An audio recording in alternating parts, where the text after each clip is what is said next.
It is time, ladies and gentlemen.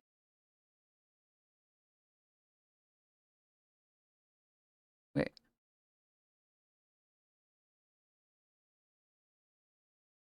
Hey, don't rush me. Don't rush me.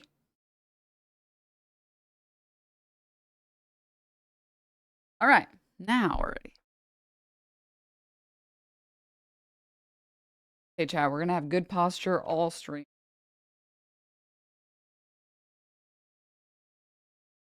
Need everyone to lock in and help me have good posture.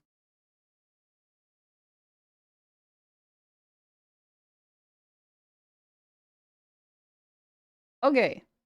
No. Hope. I'm locked. Oh, all right. Well, everybody, let's get a little bit of music. Get a little bit of music.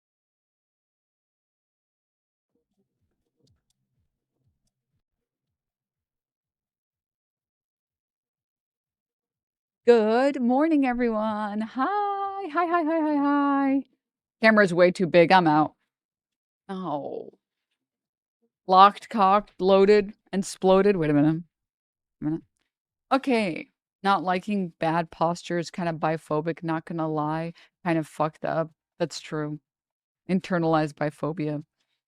Anyways, good morning, everyone. I hope you guys are having a good Friday.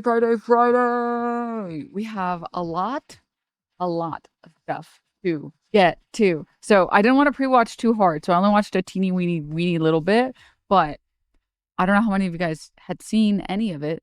The video from Kilo that just came out on Hasan, on the Hasan bad complex, industrial complex, is too good to resist. So we're gonna watch it. All right. We're gonna watch it. How do you keep JD away from the couch? With a stick. But I see nothing. Yes, it's so good. And then also sort of like a variety fun day. Did you guys see what's on LSF?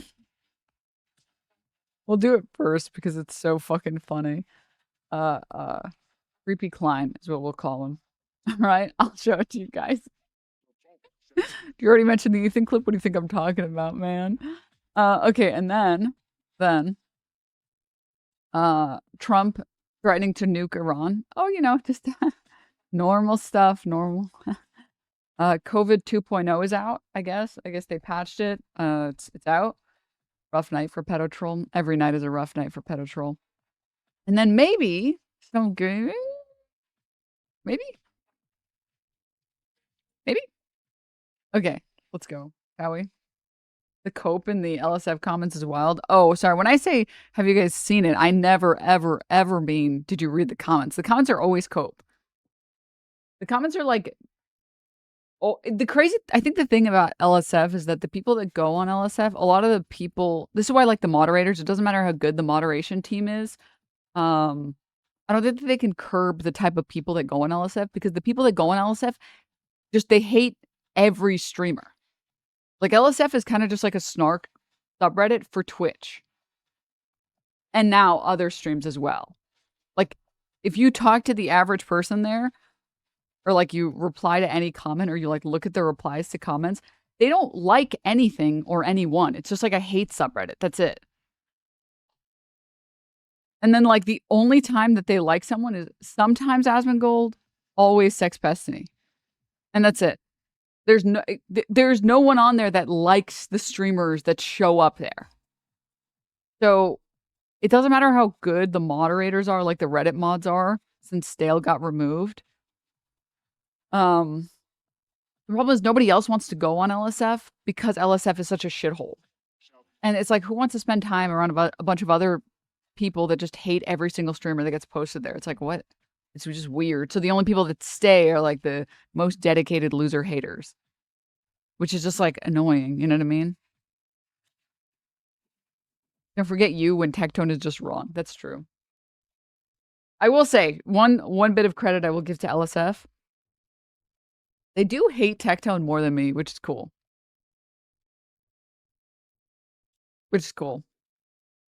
I saw your Zoomer IG post. I'm like, nah, she's older. I'm a cusper, which means I can be a millennial whenever I want, and I can be a Zoomer whenever I want. That's the truth. And there is no good counter argument. So get owned, idiots. Ready, yeah. Whatever. But how could you not? Tecton is so gross. I know. I mean, to be honest, though, I do think most people on LSF just hate him for the superficial reason that he's really annoying to listen to, which is kind of valid. Which is valid. Okay. And with that, let us begin. Let us begin. Does your shirt say Kirk for me? I wish it did. Now you made me want that. What the hell is wrong with you? Damn you. Oh, wait. This is my music. Stop. Only I get to listen to my music. All right. So let me show you guys the clip.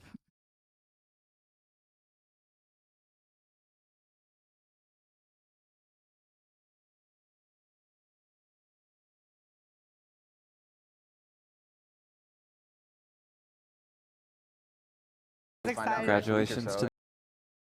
Here's what it says. During a poker tournament, Ethan Klein was caught browsing a Snark subreddit, or I miss the old iDubbbz, this is, I guess, a subreddit, zooming in on an image of Anissa Jomha and then saving the photo. He can't go more than a day without snarking. In the same night, he called a woman a prostitute while standing only a few feet from her. Insanely creepy, but also he can no longer claim to be anti-snark. He can no longer claim to never think about Ian because he's irrelevant. His ops run his life. Congratulations to the Ecklers. We're ready for Expected either baby one. number one. Oh, everything's neutral. Yeah. Got both names ready. Yeah.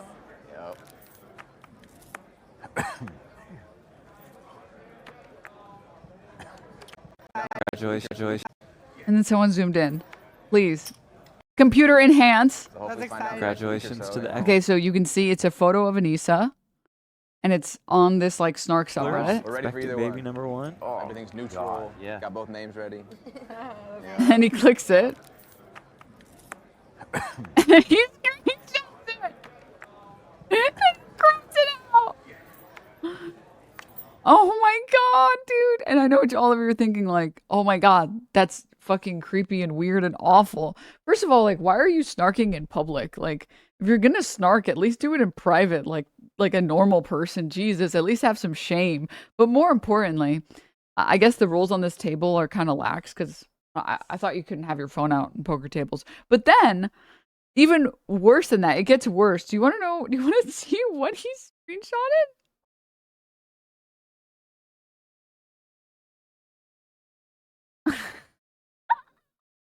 Whatever you think he screenshotted, it's worse.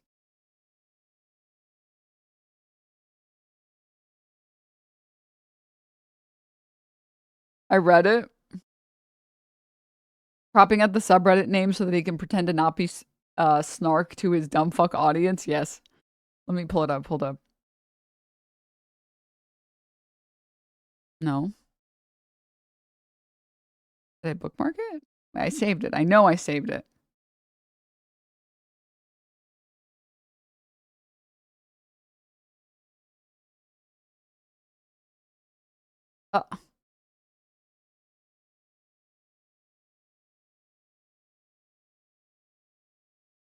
Wait, where is it?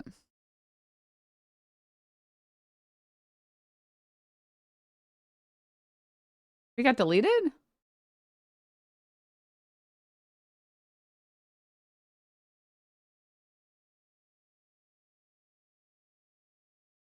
Hold up. Hold up. Maybe it's in the comments? It's in the replies. I'll go. I thought I saved it so I could show it to you guys because it was crazy to me. Denims? Oh, thank you. I didn't screenshot it, unfortunately. This is the post that he screenshotted.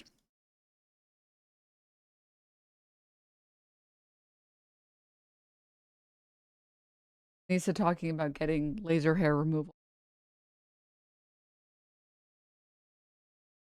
Dude, how are you getting caught screenshotting this. On in 4K.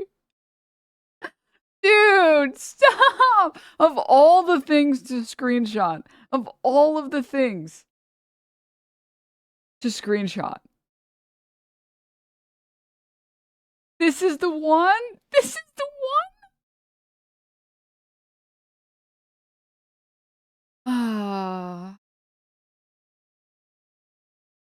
Painless? How? Share? I know, like, low curcumently, I'm actually kind of curious. How can it be painless? That shit is not painless. But Denims, this is hugely important. Maybe he needs his pussy hair lasered? Oh. Oh, and he was like saving it to figure out how to get his pussy hair lasered. Oh, that's actually valid. That's real. That's real. That's real. You ever like be Ethan Klein?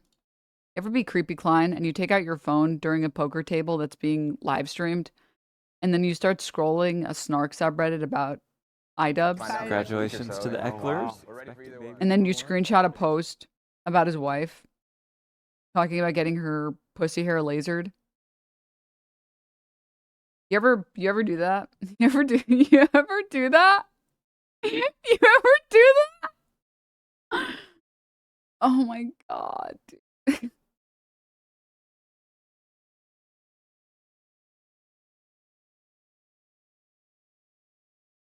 Can't say that I have. Yeah, that's what people mean when they talk about a bizarre psychosexual relationship that Ethan Klein has with his people that he hates.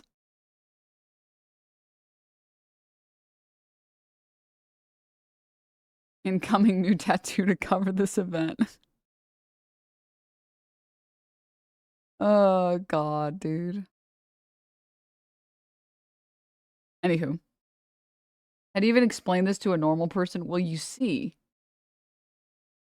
Evil Anissa. It needs to be studied. That's what I'm saying. No, it was totally a meme for later, not for something else. Mm-hmm. Mm-hmm. How many of Hasan's freshly shaved chest pics does he save? Dude, you know he's saving every single one. He's saving every single one. I want to pull up that one Amon animation part where it's like, I don't have it saved. Where it's like, oh, how is this okay? Why is this okay? Let me pull it up. That was a great video. This really is cinema. Yes. This part, wait.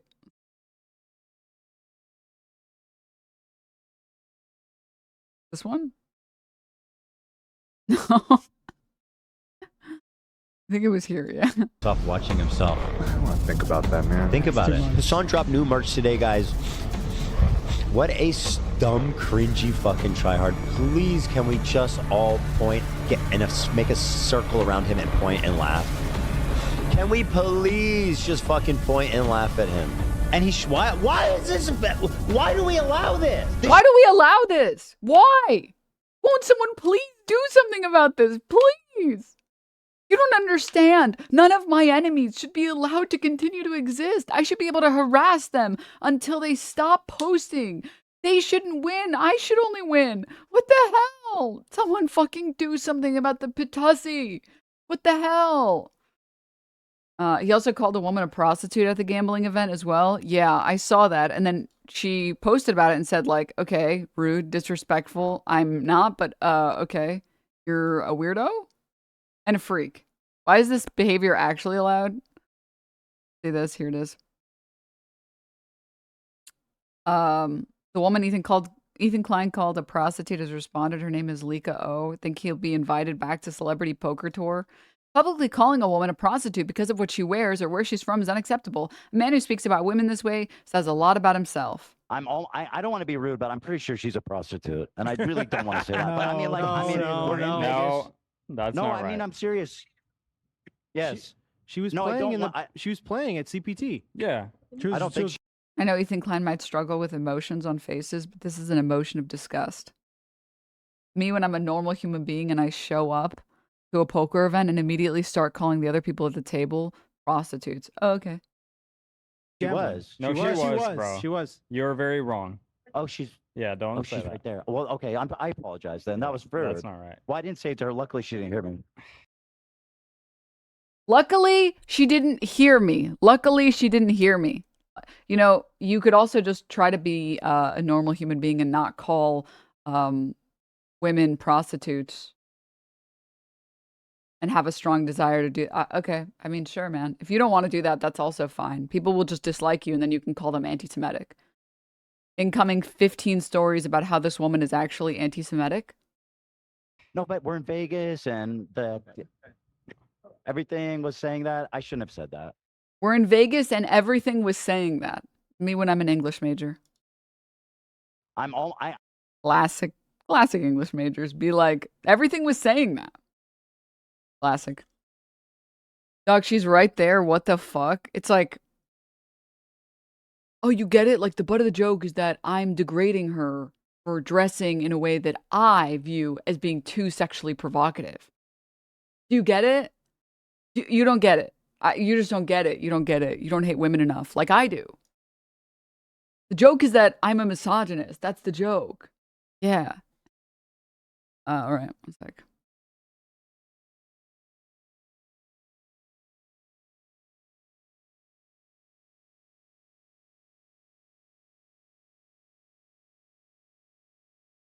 This kind of is giving. Did you guys see this one? It was such a long time ago. He also insinuated that she's a Russian oligarch too for some reason. What? Why? I've heard that there's no gay people in Russia. Is that true? Gay people are everywhere. They're everywhere. Right. Okay. All right. I want to say this for Galia. We're gonna find Putin. We're gonna drone him. Does she? Dude, someone should ask Ethan Klein at one of these events. Someone else should get the mic and say, I heard that gay people can't get married in Israel. Is that true? Just so you know, it is true. You want to say? You want to say anything? Okay. Need help? This one? What? The drones will find Putin. Привет, как дела? Yes. What did that mean? That just means like. It means like he's yes. hot. He's rich too. I don't know if you know that. Oh my God. Oh my God, dude. I just want you guys to know that this is peak. Dare I argue that it's in the vein of projection? Oh yeah, well, just so you know, he's also rich, which I bet whores like you like, right? Right. Come on. It's not about money. Here, I'm rich too. It's not about money. Trust me. This guy's got. For his grandma, mom. Is that right? Where do you? But I where does, want you to do where that. do you But to have that, I appreciate that. But money doesn't make you. I have a restaurant in Los Angeles. Really? I'm a founder of Miss Russia. I have a lot of things. You're. Ethan Klein can't imagine someone actually liking or enjoying somebody else's company without using money.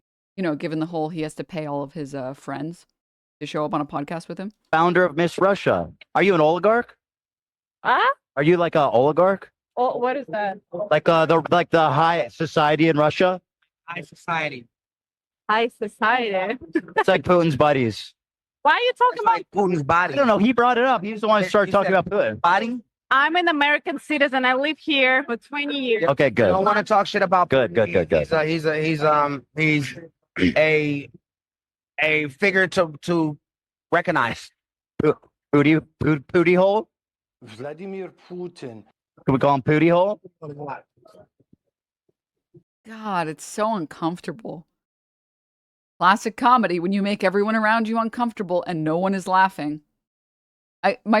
Listen, I understand making like a poop joke or like a fart joke or like a butt joke every once in a while. I do it sometimes. But why does it feel like the only thing that he ever goes to is just like poop jokes?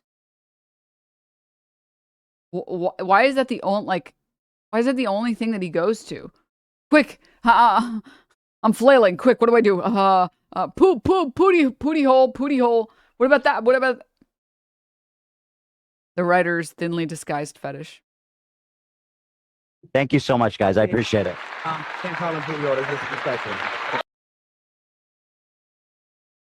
Sorry, I just peeped. This is the most... I'm sorry for squeaking. I just peeped. The way that these people are dressed, like good drip, And then there's the guy who's making 12-year-old poop jokes, who's also dressed like a 12-year-old in the color block toddler, adult toddler fashion. Just, this is cinema on its own. No notes, please. Keep it up, Ethan. Great job. Hey, his wife made that shirt for him, okay? True.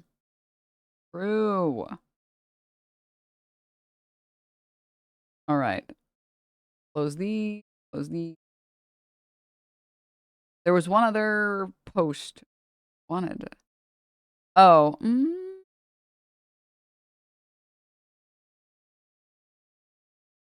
Will Pedrol address this at all?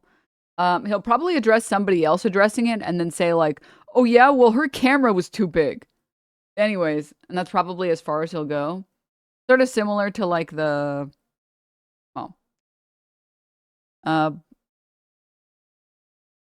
it is very funny that like Ethan Klein tried to project really hard about like self-owns when he is like the man who walks into rakes every day.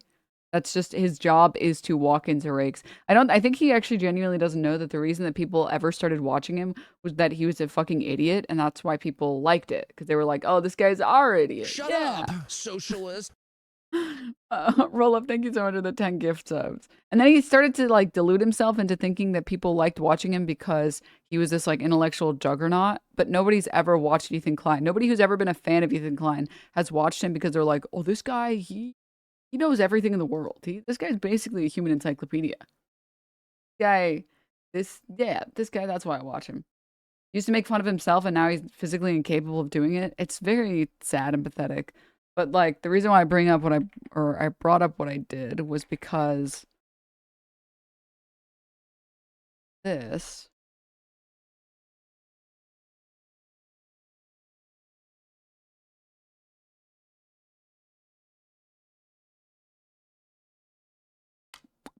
I'm finding it.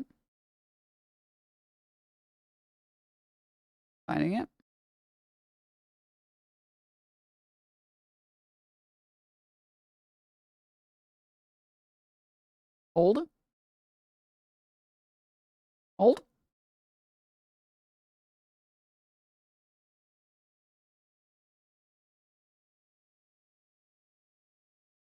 Oh man. Maybe somebody else has seen it.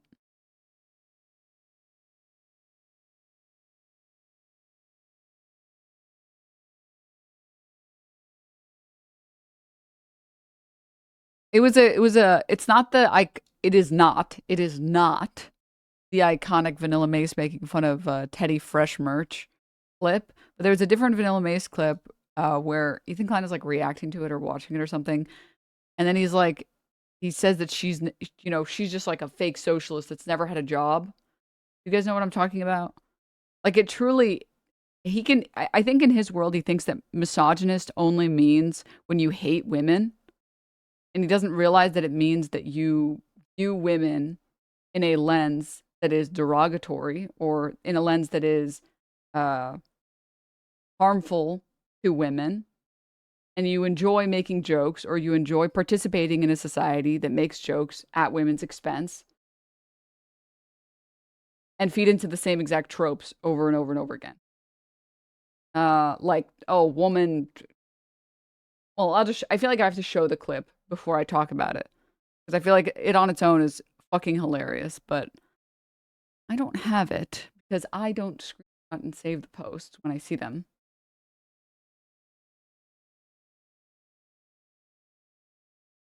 Oh, now it means you ask the woman you hired to say the B word for you.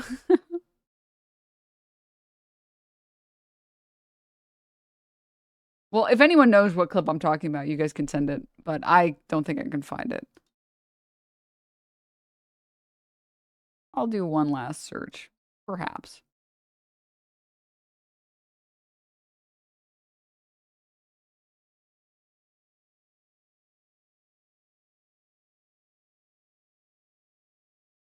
What's this one?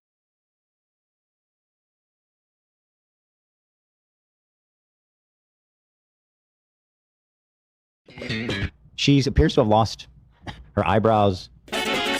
She looks like you. I was gonna say she looks like you when you shaved your eyebrows. Right. But there's just a lot going on here. She's got those same hamburger eyes, you know? Mm-hmm. Well said. Well said, Dan. How to do the hamburger? With your meat, with your dick and balls. Anyway, here it is. So easy. It's so easy. See, someone said, "Girl, please, this is one of the easiest jobs out there." Yes. Uh-oh. Is it bad? This is the clip. Yes, this is it. Okay, cool. Please. Sign when you start arguing with your audience who's like... She's about to educate Okay. some people. Go live right now. Famously, Ethan Klein has never argued with his audience ever. Go live, sweetie. Go live right now. And I'll send everyone over to your stream, actually. Ooh, go live. Also, this is Vanilla Mace's entire character. Her character from day one has always been kind of, it sucks that he's tried to reclaim the word snark, but like snarky and cunty. Live, sweetie. I'll send everyone else. I'll send everyone there. Let's come on. Go on. Come on. Don't be shy. Don't be shy. Go do it. Go ahead. He's clearly joking. Did you consider that I'm a misogynist and women can't be joking because women can't be funny?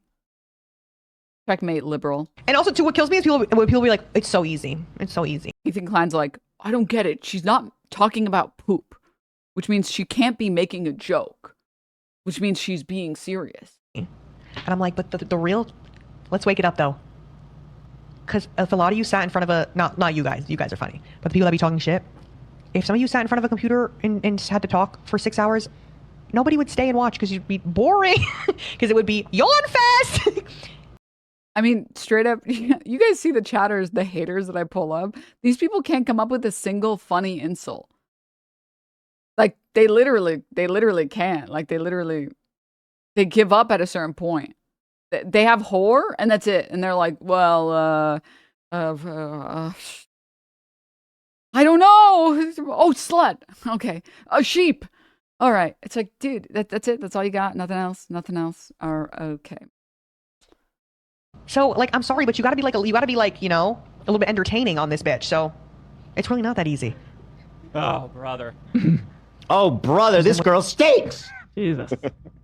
So she's doing the same thing as Hasan's like. Now here's where I don't think there's many influencers who do this full time who have like found success online, who worked in the workforce for a significant amount of time. It is funny that all of the Ethan Klein like self-owned comments were completely projection, because please watch the massive rake, the like CTE inducing rake he's about to walk into. I think I'm one of the few to claim that. Just because I'm older than most. Mm-hmm. I worked for 5 years full time in a soul crushing, grinding job that I hated going to. You know, before that, I did all the kind of menial kind of office jobs that you do. But those are even different. Like the jobs you do to get by when you're in like college and younger, they don't have any fucking clue what they're talking about. This is the. I don't want to interrupt it because it's such a colossal rake that's so funny on its own. My interruptions only ruin the rake. Also, wow, you worked 5 years. A difficult office job. Okay. So have I. You won't see me fucking complaining about that shit. Best job ever. This is the easiest job ever. There's a difference between easy and good.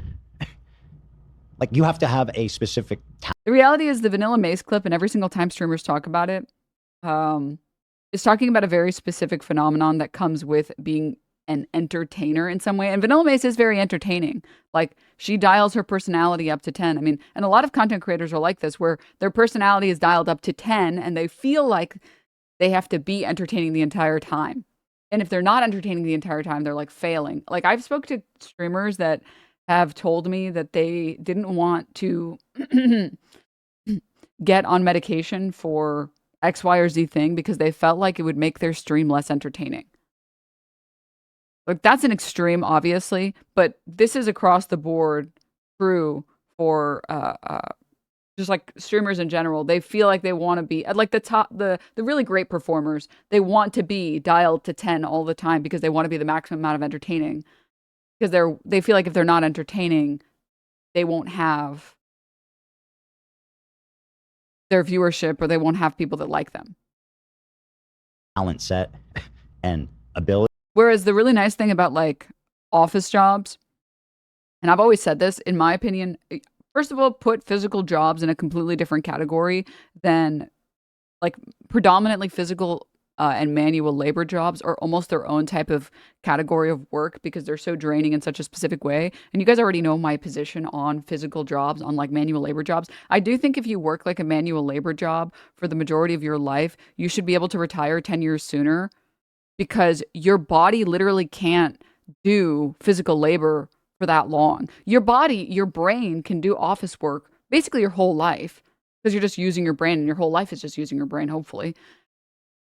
But you should retire sooner if you do a predominantly physical manual labor job because, again, your body literally can't take the strain. Like your back, your legs, your shoulders. So that's already, you guys already know my position. So put that group aside for one moment. Then we have jobs that are, I think, socially exhausting and jobs that are mentally exhausting. And in my opinion, the worst of the worst is like customer service and food service because you get none of the benefits of jobs that are very social and that require a lot of social labor and emotional labor, and you get all of the negatives. Like literally all of the negatives. You have to deal with annoying customers that will like scream at you in your face. You have to potentially deal with shitty coworkers. You probably are going to deal with like a shitty boss unless you're really lucky. And you get paid pretty garbage, or worse, you work on commission. And having worked on commission fucking blow. Commission is like, it should be, it's so heinous. I don't know how to describe it. It's like an evil entity. You know, in like, okay, so I recently watched the Chainsaw Man movie, but I'm not going to talk about it. I'm just going to say, you know how like the devils or whatever are based on things that people fear? And so like there's like the bomb devil, and it's really strong because people are really afraid of bombs or whatever. That's me with commissions. In my universe, the commission devil is like the strongest devil because anyone who is working on commission, you are so brave. You are so brave. It is so fucking, it's just like, it is literally like the worst of the worst. That's just my perspective. That's my opinion. If you disagree and you love your commission work, I'm happy for you. But, you know, insurance devil for me.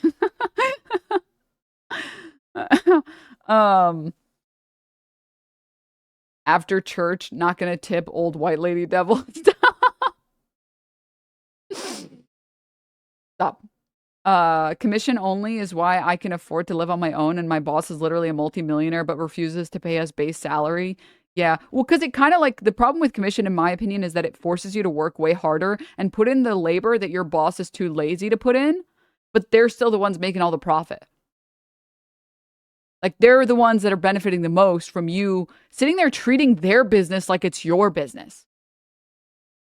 But you don't get any of the benefits of that. Like, you get paid a little bit more, but like most of the time it's just gonna, you'll get paid a little bit more than if you were on base salary if you overperform. And I have watched people like drain themselves completely working commission jobs where they're just putting in their whole like everything into trying to get, yeah, I can't. Commission is the dangling carrot of meritocracy. That's my opinion. If you like commission and you think it's great and you love your commission work, I'm happy for you. Great for you.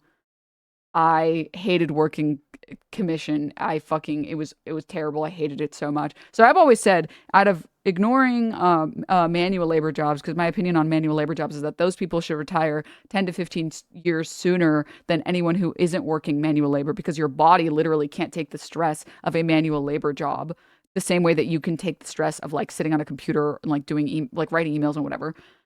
That's there. And then in terms of mental and like emotional labor, service work is like the worst. Because again, you get none of the positives, like maybe getting paid a lot of money, maybe being able to work your own hours, whatever collection of items that you want to put into emotional labor. And you get all of the negatives. You have to deal with annoying customers. You have to deal with potentially shitty coworkers, which I've had. You have to deal with shitty bosses, which I've had. And you get paid garbage. So it's like, it's literally like the worst of the worst. And there's no dignity. This is the other thing too, because the last time I talked about this, people were like, are you crazy? Customer service jobs are not the hardest. It's like nurses. And it's like, the problem is, I'm not claiming that being a nurse is easy. It's that there's no dignity with the job of like working a customer service or a food service job. In fact, people, especially in the United States, place so little dignity and there's so little value that everyone is constantly arguing why you should get paid less and why you should be treated worse. It's like the scariest thing that can happen to you is becoming a McDonald's like burger flipper or whatever. You still get social like credit. I don't know how you would describe it. I don't know. I'm sure that sociologists have broken these terms down in like more accurate ways. But there is no social value in America that is prominent with people who have to work service jobs. Lowest paying job, worst respect, and no benefits. Whereas I would like to think the majority of people respect nurses. Like whether they treat nurses with respect when they're the ones being nursed is a separate story. We all agree nurses are important and they should get paid well. There is social prestige with being a nurse. Customer service, you are on like the lowest social rung. And everyone is most Americans are constantly trying to justify why you should get paid less, why you deserve less rights, and why they should be able to scream at you because the item they want isn't in stock.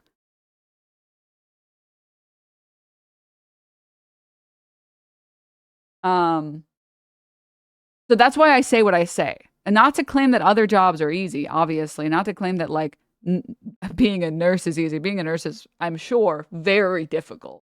They work like obscene hours. And like it's kind of a high stress field. Well, not even kind of, it is a high stress field.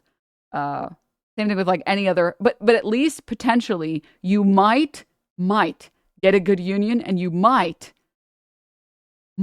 get okay pay or decent pay. And at the very least in society, you are still working a respectable profession. You don't show up to Thanksgiving dinner and your family's like, oh, you're still a McDonald's burger flipper, huh? It's like, oh, you're a nurse. Oh, that's good. That's good. So there's like social respect that comes with it. That's like, at least there's that. There's nothing with the people who like have to do some of the most difficult jobs, like dealing with fucking annoying ass customers all fucking day. So I wanted to say that really quickly. Now that I've prefaced all of my opinions, when streamers are talking about streamer things, they're usually talking to their audiences and their communities, and they're not trying to talk to everybody else. When they're talking about the type of labor performance or the type of labor you put into content, that doesn't mean that all the other labor is non-existent. And also, different people will find different work more challenging and more difficult. I know people who would rather break their back, like laying tarmac, than ever work with customers again. Because that's how much they hated working with customers. And I know other people who hate so much sitting in front of a computer doing menial labor, like sitting there sending stupid emails that's like, oh, so true, this quarter is going to be crazy, and showing up to dumb fuck meetings, that they would work like a job that actually is exciting, maybe more difficult and challenging, but actually exciting. So different work is going to be different levels of difficult for different people. And so when like someone like Vanilla Mace is saying like, yeah, this shit is like difficult, technical difficulty and how rewarding work is are different metrics. Service work, like working food service, is difficult and not rewarding. It's draining, it's difficult, and it's not rewarding. Not rewarding emotionally, not rewarding financially. Content creation can be a different form of difficult, or like live streaming can be a different form of difficult, but it's rewarding. It doesn't magically take away the fact that it's rewarding. It just also means that like you are still performing, right? You can't convince me that an office job where you have to use your brain won't kill Nick Shirley. Stop. Lifelong bartender here, now woodworker. I will die under a bridge with my tools in my hand before I shake another espresso martini. Oh my God. What's interesting is I know people who worked bartending jobs and they were like, and now they work other jobs and they're like, oh, I sometimes wish I could go back to bartending. It was kind of like fun, just talking to people and like, just, I don't know, some part of it was fun. So, and I will say, like, even though I had to do these like obscene 12-hour shifts at my office job, most of my office job, it didn't really matter how awake, how tired I was, and like what I did at my job, as long as the work got done. As long as the work got done, my boss kind of like didn't care. And that was dope, that I could show up fucking exhausted, tired because I got no sleep, and I can be like a zombie. And all I have to do is like be on the clock and like get my work done. Like I got to send out whatever emails, I got to get the like mail mergers done, I got to make all the calls that I got to get done. And I can just be like, I can be barely a human being, and that's dope. Whereas with like, for example, streaming, you don't want to be just like a zombie. You want to like, because, and I think this is partly because it's so rewarding, you want to be there 110%. Like, you don't want to be there. Like, I was so upset yesterday. I woke up like on the wrong side of bed. I was like missing like a few hours of sleep, and I was like upset. I was like, damn, I'm not as like on it today. That doesn't mean it's like the most difficult work ever, but watch Ethan Klein here explain how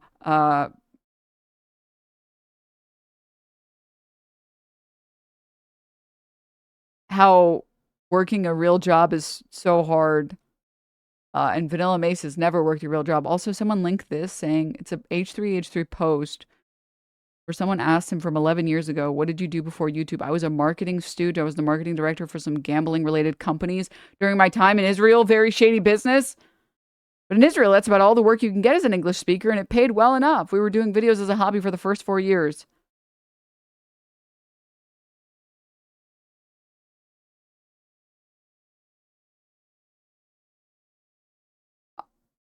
Okay. That's amazing. Please, to be able to do this, that doesn't mean it's like hard.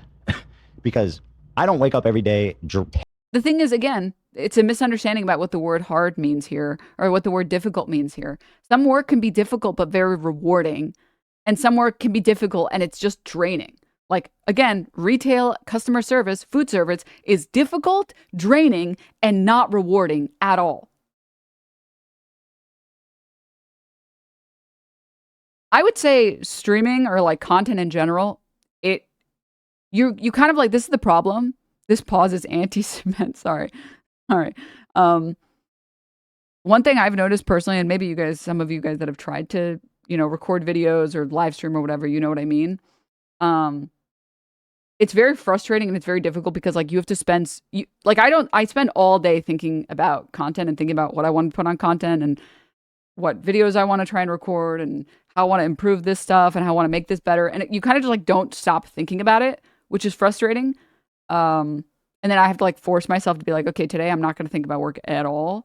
But it's so rewarding that it's worth it. Like, it's so rewarding and it's so the positives are so positive that it's obviously worth it. That doesn't magically make it not effort. You know what I mean? I guess maybe some people content is like really easy and it's not effort, but I don't know. Hating my fucking life, or I don't go to bed being like, fuck me, dude, I have to go to work tomorrow, because I used to do that. And I know how that feels. It's not easy. And, it takes these champagne socialists like Vanilla Mace and Hasan Piker to be like, listen, I know you guys out there in the workforce. You think you know? She was a stripper? Like, for real? That was her job before? That's what they're saying in chat? I'm just reading the chat. She was a stripper before? You guys don't know what it's like to work a real job, okay? I had to work for a gambling company as a, quote, in Ethan Klein's words, marketing stooge. You don't know what it picks one of the most difficult jobs. Yeah, so according to this Reddit post, it says that she mentioned it's been a year since she worked in the club. That doesn't mean she's a stripper. No, that she was a stripper and dancer for approximately 6 years before pivoting to full-time content creation in 2024, according to a Google search. Well, okay, that's a different type of work that I don't know. That's a different type of work that I'm not. Maybe it's different. I don't know. Maybe it's not difficult. I don't know. What's going on there? Literally, objectively, one of the most difficult types of work, one of the most difficult jobs you can have, sitting there dealing with literally customers, and it's physically exhausting. You have to, it's a whole ass emotional labor and manual labor in one. And technically, now not literally, but functionally, it's like commission work. But obviously that comes with different stressors that I'm not familiar with. But what I will say is that you should shut the fuck up and be grateful and not. Oh yeah, well, I know that you worked one of the most difficult jobs that exist today, but wait, I have to respond to the chatter. But you should be fucking grateful, you fucking bitch. And you're a whore. I didn't know you were a stripper. Now I can call you a whore. Legally, I can call you a whore because that's what you are. That's what you are, actually. Uh-huh. God, dude. Are you speaking from experience? Do you think I would be this socially anxious if I was a stripper? I would either, one of two things would have happened to me if I became a stripper. One, I would have finally become cool. And I finally would have had aura. Or two, I would have quit immediately because of the social anxiety, okay? This is why, which honestly, after seeing this clip, I was like, oh, that makes sense why Vanilla Mace is like so extroverted and so, I sound like a fucking loser saying that. This is how you know I didn't work as a stripper. So rambunctious. It's like, she just has so much, she just like fills a room with her personality. Like she's got so much personality. Which makes sense because like, how else do you, if you're a stripper, how else, and you work in a club, how else are you going to distinguish yourself from like the other talent? Oh, you just have a bigger personality than the other people. So yeah, I've dated a stripper once. You need to be that aggressive and social to make money. Well, exactly. That's what I mean, right? Yeah, no, I might have become too powerful if I had become a stripper. Or I would have quit immediately because I would have realized this is so difficult and I'm so stressed. With your chatters about this being a hard job. You also don't have to read every comment out loud and make a whole stink about it. And then they press the button. Is the comedy podcast just like Ethan Klein making himself look like a fucking idiot and then everybody laughing at him? That must be the part of the comedy podcast. And it's definitely not, you know, for sure, man, for sure. It's everyone's laughing with you, not at you, man.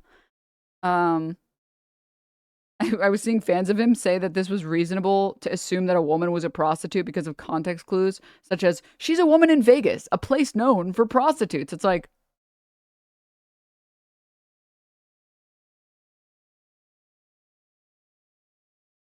uh-huh. Yeah. You know you're on the right side of history when you offended someone by calling them, by saying that they look like a prostitute. And then you double down and say like, well, what was I supposed to say? You're in Vegas and you're dressed like a fucking whore and a slut. So obviously you got to be it's like, no, this is when you apologize, man. This is when you, all right. No, you're good. You're good, man. You're good. Just keep it up. Great job, Ethan. Keep it up. So I saw this video and we're going to watch it together. I don't know how much of it we're going to watch because it is a masterpiece. It is very long. But this guy, Hilo, put out a video on basically the anti-Hasan industrial complex. And I didn't watch all of it because I didn't want to pre-watch. I wanted to watch with you guys. And it is on point. I come here for the slop. This isn't even slop. This is mwah. I've actually never, I think this is like the most honest, if not the most honest, one of the most honest videos I have seen on any of these topics. And I kind of wanted to watch it with you guys. And there were some categories, some parts of it that I really wanted to watch. Did you say it was a 4-hour video? It is a 4-hour video. It is a 4-hour video. And so I want to watch it with you guys, but before we get there, as I was going to say, for the last 5 years on YouTube, apolitical commentary sphere has produced a metric ton of right-wing drama slop that has centered me as the arch villain, responsible for all things woke, has led to many of them take on a pro-Israel stance. Glad to see the environment is shifting. I mean, the thing is, I've always said this. The reason why people like Asmongold are kind of, I'm trying to make my commentary in a way that isn't completely mean.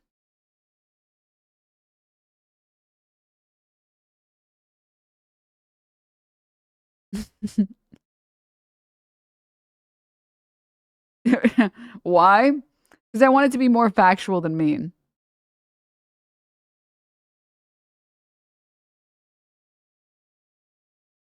I know that people who make content like Asmongold makes content will eventually fall off, just like every other major right-winger has fallen off.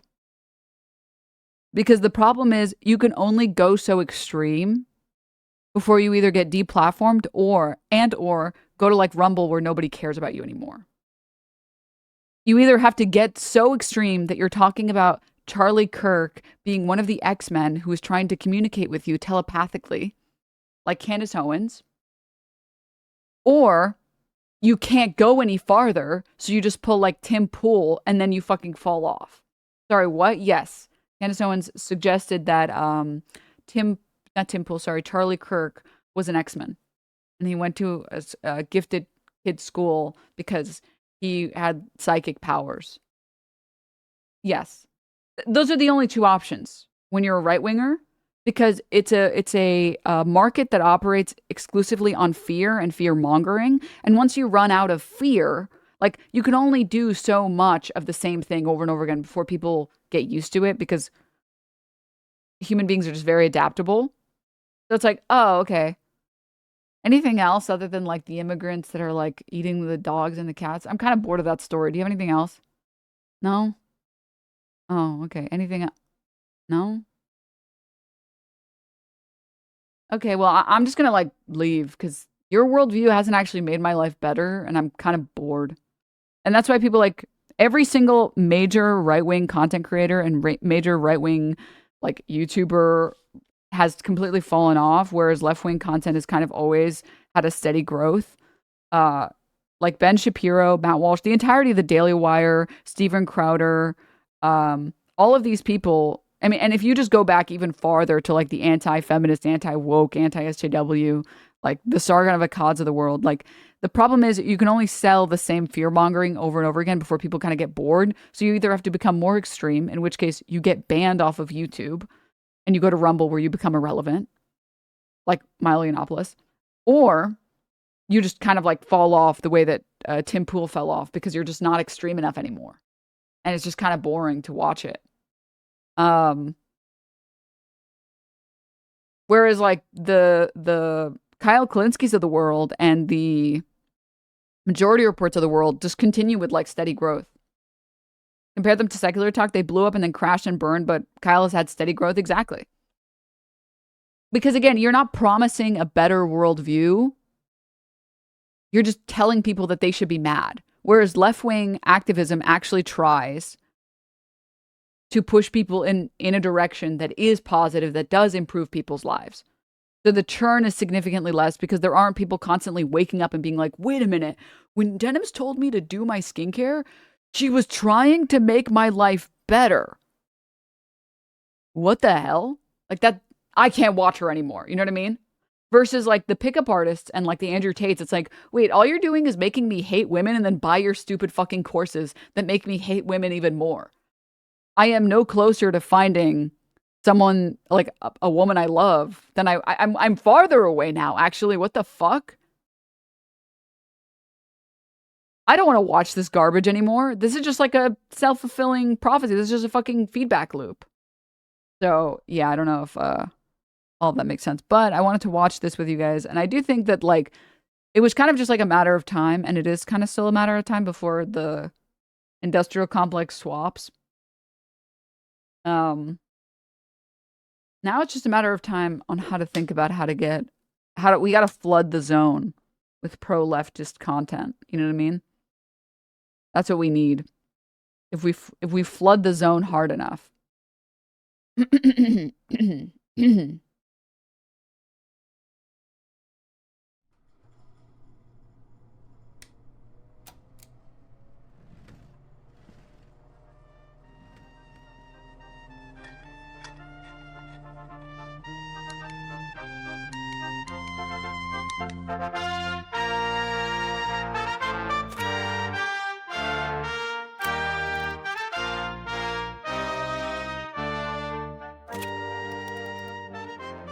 Alright, so if you've used the internet at any point in the last few years, it means at one time or another, you've probably heard the name Hasan Piker.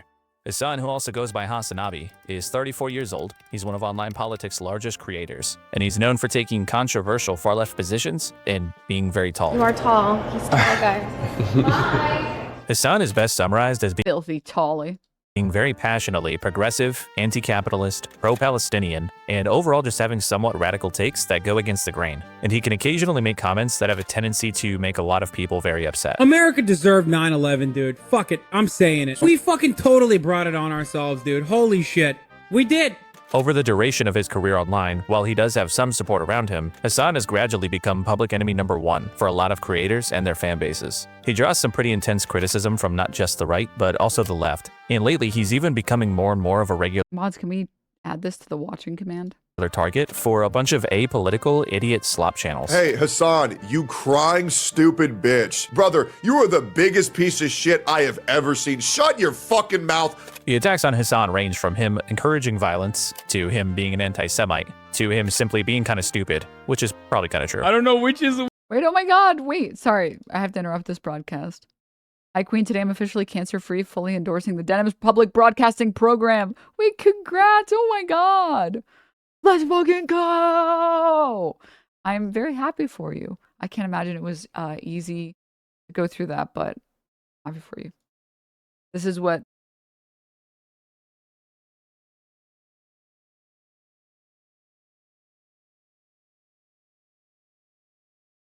Okay. Are we back? Are we back, boys? Pausers champion. Let's fucking go! They can't silence me. I don't know why my computer keeps breaking like this, man.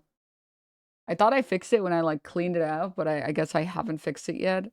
I did also read online that apparently YouTube is having a problem where like their videos are constantly eating your RAM. And they're just streaming. Perma eating your RAM. Is your computer hot? No, it's like not. I tracked it last time and it doesn't even get warm. So I don't really know, but you stream on YouTube too? No.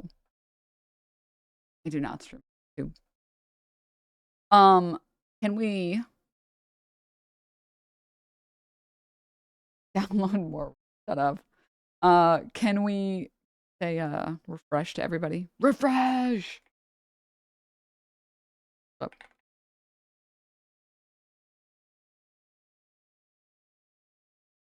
Yes. Okay. Now, can we pick up where we were? I was enjoying myself. What the hell? Sure, it's because they're garbage AI. I just read like one random post that said like, I am not doing tech support, so don't even write any tech support comments. Basically, like, these buttons that show up on YouTube are constantly reloading and, like, moving around on your computer or something. I don't know how legit that is. So, whatever. All right. I'm sure it'll solve itself. Okay, let's go. Back to where we were. The internet, and you... Where were we? Also known as H3H3, is 40 years old. He has Hasan display total standpoint. If you cared about Medicare or Medicaid fraud, you would kill Rick Scott and not make him a prominent part of the Republican Party. So Hasan is clearly saying, Mike Johnson, if you actually cared about Medicare fraud, you'd do the opposite of what you've done with Rick Scott because of how egregious of an offender he is. Rick Scott is pretty well known for conducting one of the largest healthcare fraud schemes in U.S. history when he was chief executive at Columbia. So to say Hasan was urging his viewers to kill Rick Scott is an outright lie, and to say it was any kind of death threat would also be pretty fucking stupid. So that's just one example. Well, I think that's like the major problem, by the way, of like all of the anti-Hasan propaganda and even the anti-Denims propaganda. It's all based on like nonsense and like literally lies and misrepresentations. Of what are very common dishonest attacks on Hasan. There are, of course, genuine criticisms to be made about him, and we'll go over a few of them later. But those tend to get lost in this sea of total hysteria. The widespread derangement that people have for this guy has over time devolved into attacks on anyone he associates with, calls for him to be deplatformed, and people have even become pretty chill with the US government violating Hasan's First Amendment rights. No, I'm not saying you can't dislike the guy, I don't give a shit. The dude preaches socialism and drives a Porsche. Like, I get it. I'm not a Hasan fan. I've literally never even watched a single stream of his, so personally I don't care.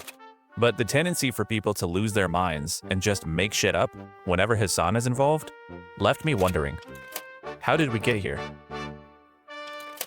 Ethan Klein, also known as H3H3. Listen, I think you can good faith the criticism that the guy making this video, Kilo, I think you can good faith the criticism to mean this guy's like, he preaches socialism, but he also engages in like hyper consumerism, which some would argue is antithetical to socialism. Like, I mean, I think you're stretching it a little bit to make that claim, but I think the claim, and I've said this for a long time, I think the claim, I don't appreciate how hard he engages with consumerism, is a salient criticism. I mean, I in general don't like people who engage in hyper consumerism. Like the best example of this is like buying a wall of Funko Pops or like buying every Stanley Cup. It's like, what are we doing with what are brands are not a personality, man. Come on, dude. Fuck me. But that's like a separate criticism. And this is the thing that's always confused me about like the Hasan derangement syndrome. You can just like dislike him for whatever reason that you want. Like people can dislike me because my camera is too big. And that would at least be honest. You know what I mean? Like that would, why do we have to get weirdly dishonest? Pokemon cards? Guys, I got my first ever Pokemon card. I got my first ever Pokemon card the other day. I won't buy Pokemon cards because I'm not a fucking degenerate, but I love having friends that are degenerates. And a friend gave me one of the cards. She was like, I already have a billion of these. It's only worth like $1. Do you want it? I was like, okay. Sure. I like electric Pokemon. Okay. He's 40 years old. He has a massive following on YouTube, and he's a pretty significant figure in the history of content creation, going back to the early days of React videos. You know, I read a book a day not to show off. It's again about the knowledge. By the way, he's got a really interesting technique for reading books, and when he says he reads 1 book a day, well, let's just say we'll have to redefine the word read. Have someone else read it for you. That's awesome. Along with his own content, Ethan's also well known for winning a landmark copyright infringement suit in 2017 filed by Matt Haas, whose video Ethan reacted to. That case was one of the first examples of fair use for React content being successfully argued in court. In 2021, Ethan and Hasan started a podcast together called The Leftovers. It was a political and cultural talk show with a left-leaning slant, and the show is a huge success. Until October of 2023, when a Hamas-led terror attack targeted Israeli citizens. After the attack, Ethan and Hasan went live for an emotional episode discussing the events. As a father, it's even hard to talk about. This dude was holding his infant. It was like a year old. Ethan is an Israeli-American dual citizen and feels passionately about Israeli geopolitics. He's also married to Ela, who was born in Israel and served in the IDF. The Kleins actually even met each other in Israel. Hasan, on the other hand, is passionately in support of Palestine, and the resulting ideological differences between the two led to some on-air friction following the start of the conflict. Bro, stop. Their timing matters. No, let's not be obtuse about this. It's just this one point I'm trying to make. You can't cheer on Hamas, dude. You know what I said on the day of the occupation. I know you don't, but like we're being a little silly. In late October of that year, Ethan announced that the Leftovers podcast would go on hiatus. I do feel like I'm probably going to pause Leftovers for the time being. Cuz you know what I mean? It's just I don't want to talk about it anymore. And after 61 episodes, the Leftovers podcast never came back.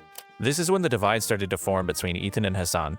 Early on, and the crazy thing too, by the way, is like I clocked this day one, and I said that Ethan easily could have just said the Palestine-Israel conflict is too close to home for me, and I don't feel capable of engaging with it in a way that is the maximum amount responsible.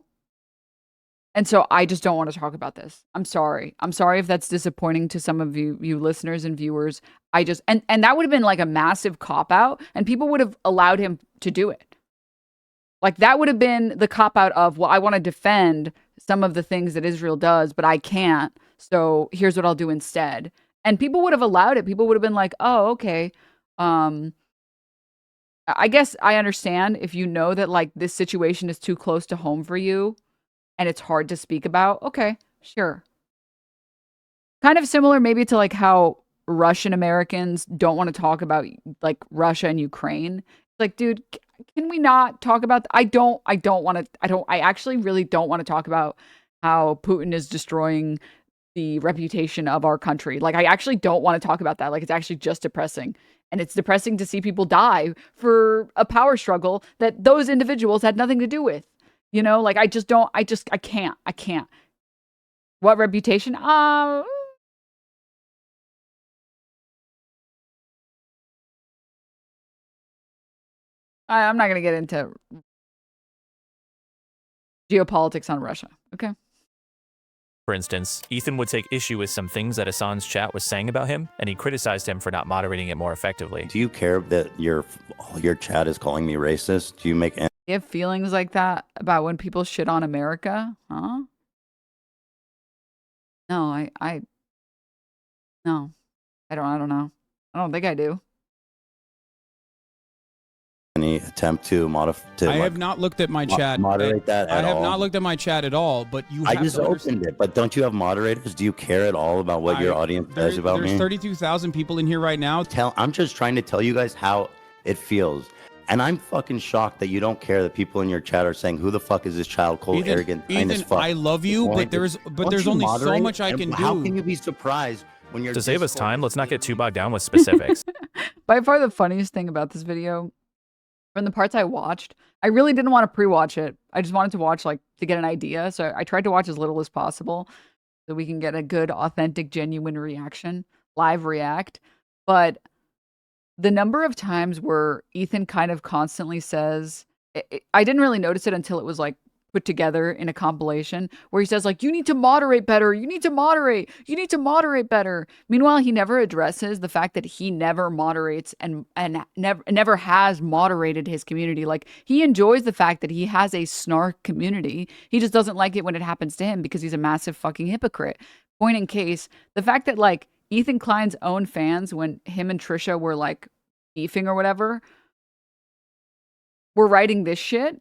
I'm going to read it out to you guys. It's actually kind of like one of the worst things I've ever seen in my life. 6 months versus 8 months. It's like comparing poop emoji to a rose emoji. At Trisha Paytas, your sister-in-law will always be better than you in every single way possible. Just a quick reminder, she also got the boys you keep trying so hard to manifest. When I see people in this community say gross shit or say weird shit, I immediately disavow it. I have to see it first. It has to be brought to my attention first. Once I've seen it, I will address it because I don't want that type of behavior. I don't want that weird behavior. But it's very funny that the guy who complains that nobody else is moderating their community is the guy who wants his community to be as unmoderated as possible. He enjoys knowing that the people he targets get harassed. I mean, do you guys remember the guy? I don't remember if he was a psychiatrist or a therapist, but the guy that Ian talked to, iDubbbz, talked to about Ethan, he literally bullied that guy so hard, he took down the video. Yeah, Dr. Honda. Something in Seattle. I don't remember. Psychology in Seattle, maybe? He bullied him so hard, and he literally was telling him, can you please just, like, stop? I think Ethan even showed, like, the DMs or something between the two of them. And this guy, this YouTuber who's just, like, a very normal dude, literally said, like, was messaging Ethan saying, can you make the harassment stop, dude? Like, I tried so hard to make as fair a video as I can. And Ethan's response was, well, I don't know what you want me to do. It's like, you're such a fucking horrible person. You are such a massive piece of shit. Like, you literally don't care that your coverage causes harassment to other people. And then you have the audacity to suggest that other people aren't moderating enough because people are rightfully calling you out when you say stupid shit on Israel. In a nutshell, over the course of the next year, the divide between Ethan and Hasan grew larger and larger. Ethan and yeah, that's the other thing too. Fungi have also added incentive to post shit like this because then Ethan will often post it or share it on the podcast. He encourages it or on his Instagram story. The community believed that Hasan was promoting extremist, potentially dangerous viewpoints, while Hasan and his community believed that Ethan was becoming more Zionistic over time and subtly spreading pro-Israel propaganda. The two of them would exchange jabs for months, with Ethan commonly taking to Instagram to voice his grievances, like attacking Hasan's moderator and smaller creator Frogan for her radical views, and Hasan in turn would occasionally respond on stream. There's a difference between anti-Semitism and people coming to the assumption that Ethan might be defending Israel a little bit and therefore might have some Zion. Ethan might be defending Israel a little bit. Meanwhile, guys, I don't think people know how amazing and multicultural Israel is. So I was thinking about taking a trip with the boys and we could show you guys how beautiful Israel is. And then not even like what, 6 months later, he's uploading TikToks being like, guys, I just want to say I apologize. I just didn't realize how tone deaf that came off, even though multiple people criticized me for it being fucking tone deaf to talk about how multicultural Israel is while they're conducting a genocide. Can you imagine being like, in like the height of Nazi Germany being like, guys, you don't understand, Germany is actually really multicultural. I don't think people understand how amazing this ethno state is. So I was thinking about taking like a little trip to the ethno state and showing you guys. Are you like, what the fuck are we doing here? Like, actually. Opinions because of the past 12 months centering himself as he looks to ban prominent pro-Palestinian voices off the platform with ridiculous smears that they are being anti-Semitic. While all this is going on, around the end of 2024, Ethan also began discussing a perceived anti-Semitism problem on Twitch. According to Ethan, Hasan and his associates are prime examples of anti-Semitic content being unfairly allowed on the platform, and he called for Dan Clancy, Twitch's CEO, to step down. We'll talk about this part more later, but I did want to note that this is around the same time that Dan Saltman, CEO of Redact, began his campaign against Twitch's perceived anti-Semitism problem. By the start of 2025, tensions had gotten pretty high. To the extent that the H3 show covered politics, their conversation centered more so around Israel and anti-Semitism rather than the humanitarian crisis in Gaza. It feels like where it was during the war and the Holocaust. It's reminiscent of that time. I've always said, like, I have no idea how the Holocaust could happen. It just makes no sense. And now I see it. I see how it happened. And Ethan would also regularly take to Instagram to go to war with H3 Snark, a subreddit. What a deranged thing to say, by the way. But she's not talking about the Palestinians. Because I understand you talking about the Holocaust and being like, I never understood how people could allow such atrocities to continue. And now seeing Gaza being decimated, I understand it now. But she's actually just talking about like people not wanting to work with Teddy Fresh. She's like, I get it now. I get it. This is people not working with Teddy Fresh is exactly like the Holocaust. That's exactly, yep. Dedicated to A-logging and talking shit about primarily Ethan and Hila. And in January, Ethan released a content nuke, a 102-minute-long deconstruction of Hasan's content, including further allegations of Hasan and those around him being anti-Semitic and essentially promoting terrorism. After the content nuke, things started to go off the rails. In March, a pair of noteworthy things happened to Ethan. On one occasion, he had a pair of human skulls ordered online and sent to his house. And on another, a CPS call was made to his house after Ethan shared a story on the H3 podcast about his family contracting a parasite. Now, I don't mean to spoil anything, but I have to spoil something. This is so far the only person I have seen, I think the only YouTuber I've seen that's actually broken down the events that occurred accurately. Like literally the only person that has done it accurately and the only person who has done it honestly. It's insane. This morning we got a visit from Child Protective Services. I told this story on the show a few weeks ago about how when we adopted Olive, she had giardia. And then Sonny started having diarrhea, so we suspected he might have giardia. Seeing as that he's an infant, he's crawling around, he's putting everything in his mouth, etc. Then in June of last year, Ethan revealed that he had registered the content nuke with the US Library of Congress, and that he's filing copyright infringement lawsuits against Frogan, Denims, and Casey Tron, 3 Hasan-adjacent creators who, according to Ethan, reacted to the nuke in a non-transformative way. And that's kind of loosely where we're at. What started as a political disagreement has spiraled into 3 copyright lawsuits, a campaign to financially harm Twitch and by consequence its creators, and a long, bitter, and kind of pathetic feud where you will be forced to pick a side. But before you pick a side, while you may feel some sympathy for Ethan because of the very real harassment that he's faced, or maybe you just agree with his takes on Israel or anti-Semitism, we have to make sure we don't forget about the most important thing in the whole situation, which is that when it comes to Ethan's narrative, this is all complete bullshit. If you can look past some of the political disagreement and analyze the Ethan and Hasan conflict in its entirety. And it's not that the events did not occur, it's that the framing of the events did not occur the way that he told them. And Ethan is such a prolific liar. His audience is straight up so they're at the level, I think, of like MAGA hogs, where they kind of just like close their ears and they go la la la la la, not listening when you explain to them that like the foundation is built on lies. Like the premise of all of these things is incorrect. And they eventually completely fold and say, well, I don't care. Those people deserve it. It's pretty clear that Ethan is an insecure, neurotic, vindictive liar. And his crusades against Twitch and Hasan and subreddits, these are all just dishonest missions to silence people who are saying things about him that he doesn't like. What's worse is that this clown show is being encouraged and facilitated by a host of hacks and other liars around Ethan that have attached themselves to him, sometimes just to further their own dishonest agendas against Hasan. Now, normally I wouldn't really care that much if a bunch of lying freaks all band together to help each other out with their controversies. That's kind of to be expected.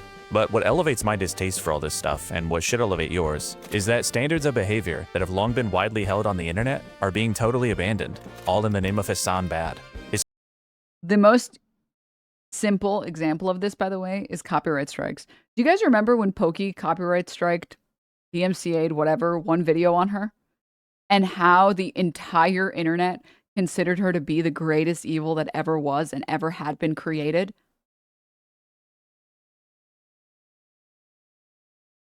Alinity with PewDiePie as well. And everyone, it was like, you can't just DMCA content because you don't fucking like it. You're a horrible person. Listen, people are going to criticize you and you just have to deal with it. You're making content on the internet. You don't, this is just not acceptable. It's not okay to go around DMCAing content you don't like. And I think even XQC got in hot water over this as well at some point, but I might be misremembering XQC for someone else. I think it might have been XQC who DMCA'd someone's content, but I could be mistaken on the person. I think there was a dude that did it as well. But people all agreed you are not allowed to flagrantly abuse the DMCA system and abuse copyright. And that's why people sided with Ethan the first time when he was getting sued for copyright infringement. And all of these rules go out the window for these people because it's like, well, Hasan is bad and these terrorist supporter, and I want all these people to be homeless and I don't care. It's like, this is so pathetic, man. This is like the most pathetic thing I've ever seen in my fucking life. Historically, things like lying, harassment, calls to the platform, or abusing copyright would get you absolutely torn to shreds. But when it comes to Ethan and all his yes men, everyone all of a sudden seems to be okay with those things. And it's just because of who's on the other side. Ethan Klein isn't the originator of the mass derangement about Hasan, but his situation has given some of the most annoying drama sloptubers the perfect vehicle to pretend to have political opinions, escalate their grudges, and in the process, smash all standards of behavior for political and commentary creators. So today we're going to recognize some of these creators for their contributions to this online culture shift. One where truth doesn't matter, there are no bad tactics, only bad targets, and anything goes as long as you win. These are the Weasley Little Liar Awards. What I think is the most offensive is the fact that these people will lie to their communities and they'll lie to their audiences and they feel no like shame or guilt about it. It's like, wow, you have so little respect for your audience. You'll completely make up the premise of this and just hope that they don't catch on to you being a complete piece of shit and lying to, like, that's insane. Starting with Ethan Klein.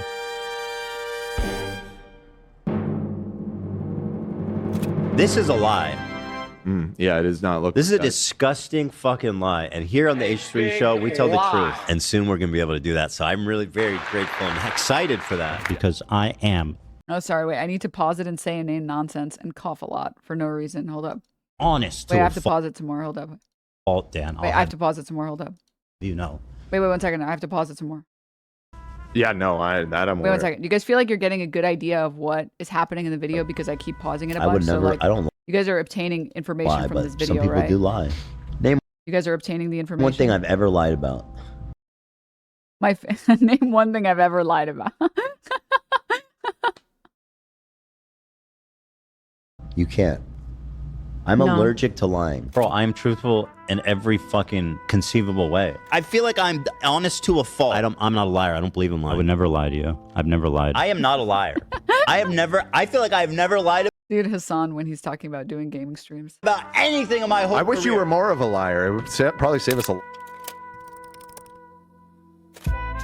When I started researching for this video, I already knew that Ethan had been dishonest about some things throughout his feud with Hasan, but I was a little surprised to learn just how long of a history Ethan has of dishonesty.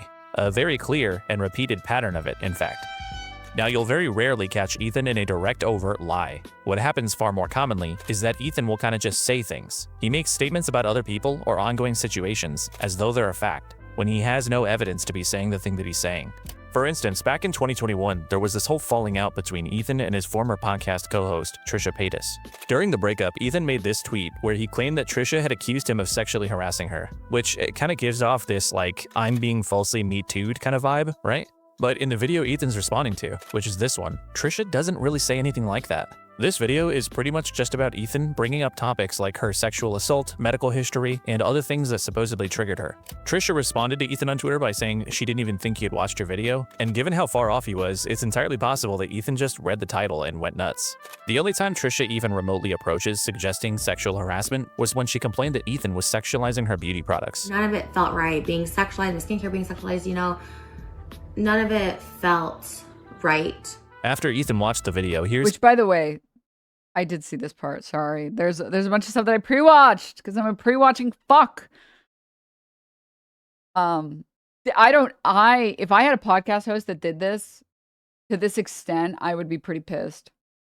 How he responded to that claim. Did she say I sexually harassed her? No, she didn't say that, but she said I was making everything sexual. I was making her beauty products sexual. I feel like she really tried her app. She tried to ruin my life, my reputation, my business. And this is what Trisha was referring to. This is your self-love in a bottle. Why was that sexual? What? Look at you're like, oh, like it was like a money shot. Every Watch how she morning and squirts night. this shit. This is your self-love. Oh, yeah, also kind of phallic. Money shot. You can't even see where it fucking squirts. Hello? That's literally how soap in a fucking pump bottle works. It doesn't even show up on her hand. Fucking porn brain fuck. What? You say, Trish, what's the secret? And then you show like a foul. It looks like a cock. What? Balls and cock. What are you talking about? Look, 2 balls and a cock. It's like a giant phallus. God. It's the products in the Bro, it's literally a penis. I'll come Is for there your face. jizz in your makeup? If I had a makeup wipe, I'd take Is my there makeup off. semen in your makeup? Huh? Is there semen in your makeup? No. I don't even care that Ethan did this. So fucking weird. I mean, yeah, that looks like... Classic comedy. Making weird fucking cum and dick and ball and porn brain comments about my co-host. Dick and balls. But Ethan acted so disgusted at the idea that he would do something like that, and said that Trisha must have been trying to ruin his reputation. The irresponsibility of Ethan's reaction is likely what led to many H3 fans believing that Trisha accused him of actual sexual assault, and they might still believe that to this day. You might call what Ethan did here a false accusation. He's lying. But while Ethan did acknowledge that Trisha didn't accuse him of sexual harassment. Wait, I wanted to read that. I want y'all to know, I know y'all want me to talk about Trisha, but this whole thing is extremely upsetting and disturbing. I'm still processing it. This is a person who I considered one of my closest friends a week ago, who is now making videos accusing me of sexually harassing her. It's too much. Would it really have been that crazy if she had? Well, a ton of the comments said things like talking about my mom's breasts and asking Dude, AB, you really have no spine. You really are. Whoever coined the term absent backbone is so right. If the clip you guys are about to watch, I've tried so hard to keep it from you guys because it's truly the epitome of loser who has no fucking spine, who is not capable of standing up to his boss once and allows his boss to sexually harass and make all these weird sexual comments about his mom. I was breastfed because they heard in a previous episode Ethan talking about my mom's breasts in detail. Her mommy milkers. Yes, right. Yeah, to quote Ethan, I believe. So I was hoping you could help me. I can help you. I'd love to help you, Okay. actually. I've actually dreamed of helping you. What happened to your hand, buddy? Jerking off too hard? If I was AB, dude, I would have ended the broadcast immediately. And that shit, by the way, he the guy who made the video, Kilo, he cut it off. That shit was so long, and he makes 50 jokes about how big her tits are and how he really wants to help her out. And it's just fucking weird. It's so fucking weird. And AB, the little cuck that he is, well, or more accurately, the only dog that Ethan Klein has ever trained, sits there obediently like a good little dog and lets Ethan Klein make as many sexual comments as he wants about his mom.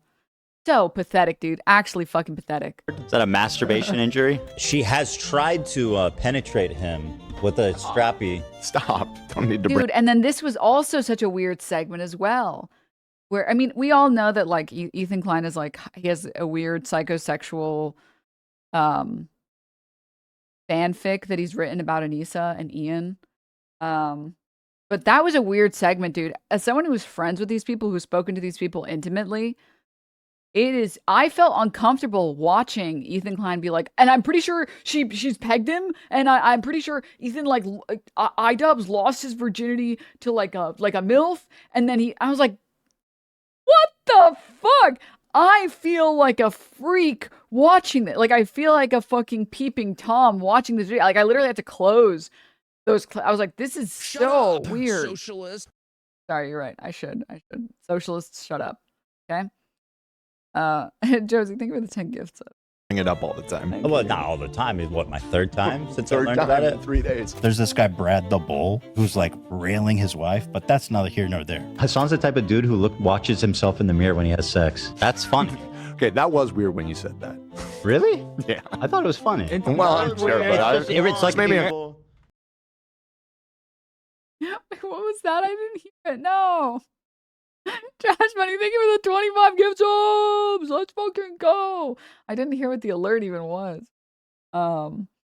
Anyways, yeah, it's so funny. Yeah, this guy is railing his wife or other guy's wife. Dude, hell. comfortable. I don't know. I don't like it. Just a lot of volume. Because when you're eating pussy, you need to make sure that. Oh, you went to Italy for how long? 4 weeks. You went to Italy. You guys stayed in touch. No strange Italian dick, I'm assuming. No. Have you seen your dad name? Literally absent backbone. Literally absent backbone. AB's sitting there like the little cuck that he is, watching his boss ask his wife if she had any Italian dick on vacation.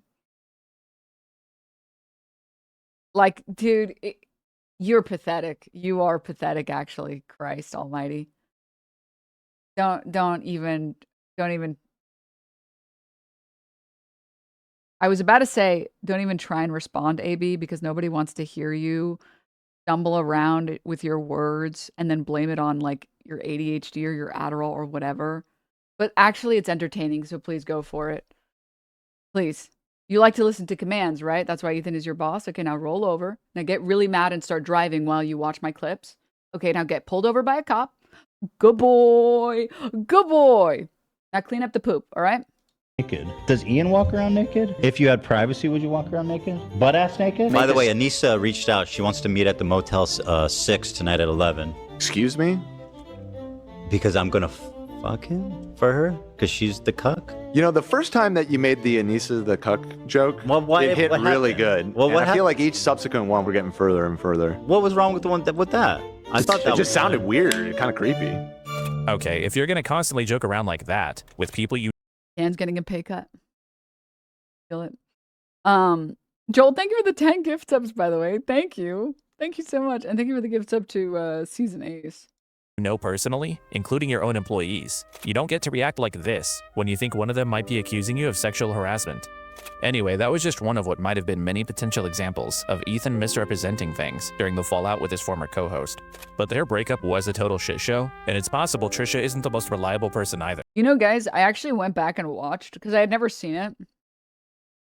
A month or two ago, I don't remember. The final episode of Frenemies. I had never seen any of Frenemies, and I didn't actually know how it ended or not, and like how exactly it ended. So I was like, let me go like see it. I'm kind of curious.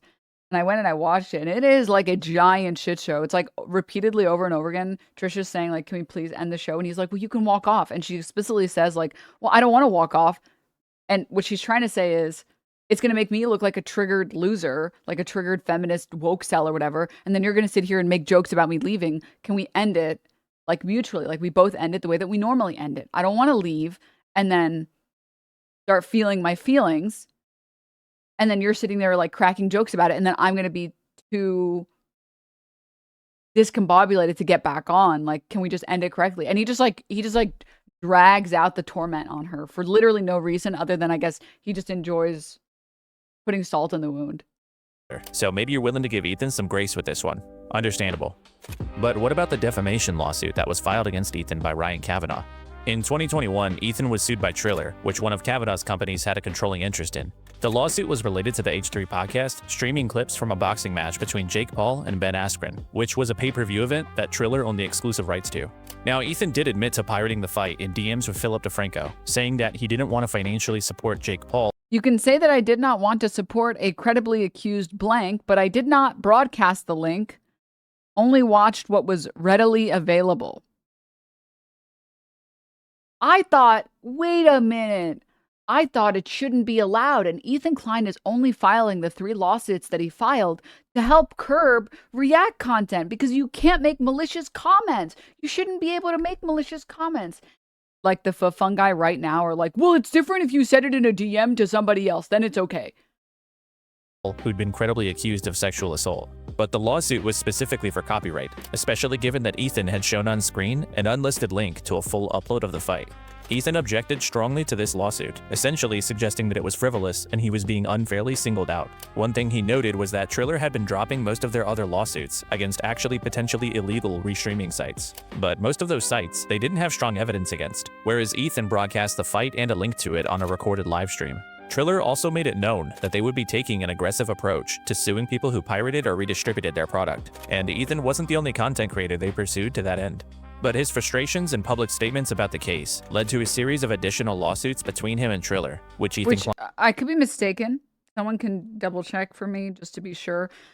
There were a couple of lawsuits with regard to Triller. The most famous one that people know about is that Ryan Kavanaugh eventually sued Ethan Klein for defamation, and all we know is that a settlement came out of it after many long years where Ethan Klein, at the very end of it, apologized and said, you know, I apologize for treating you that way. You did not deserve that. You didn't comments. And honestly, it was just kind of mean.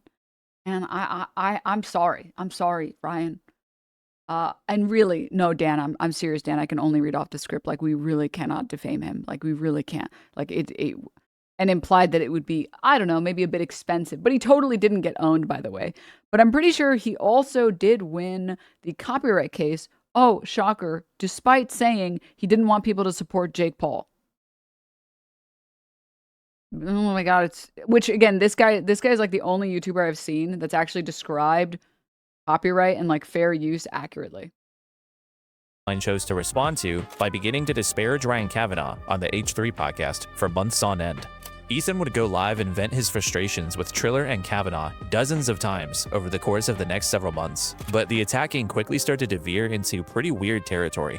Ethan became quite fixated on Ryan's ex-wife, for instance, and he'd routinely do bits on the show about her and her new husband, including detailed descriptions of their hypothetical sexual activity. Look how big the bull is, though, man. Probably plows the shit out of her, dude. Brad fucking rails her hard. Imagine getting railed by that, dude. Your wife is getting railed by a giant fucking Israeli dude with jacked, huge Jewish cock, and your wife loves it. So you stand in the closet and listen as your dick is in a cock cage. And while we're here, I think it's worth noting that Ryan separated from his ex-wife in 2020, a year before the lawsuit was even filed. So she and her new husband had absolutely nothing to do with it.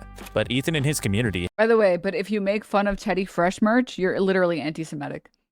If you say Teddy Fresh looks like color-blocked clothing for child, adult, toddler... millennials, you are literally doing anti-Semitism.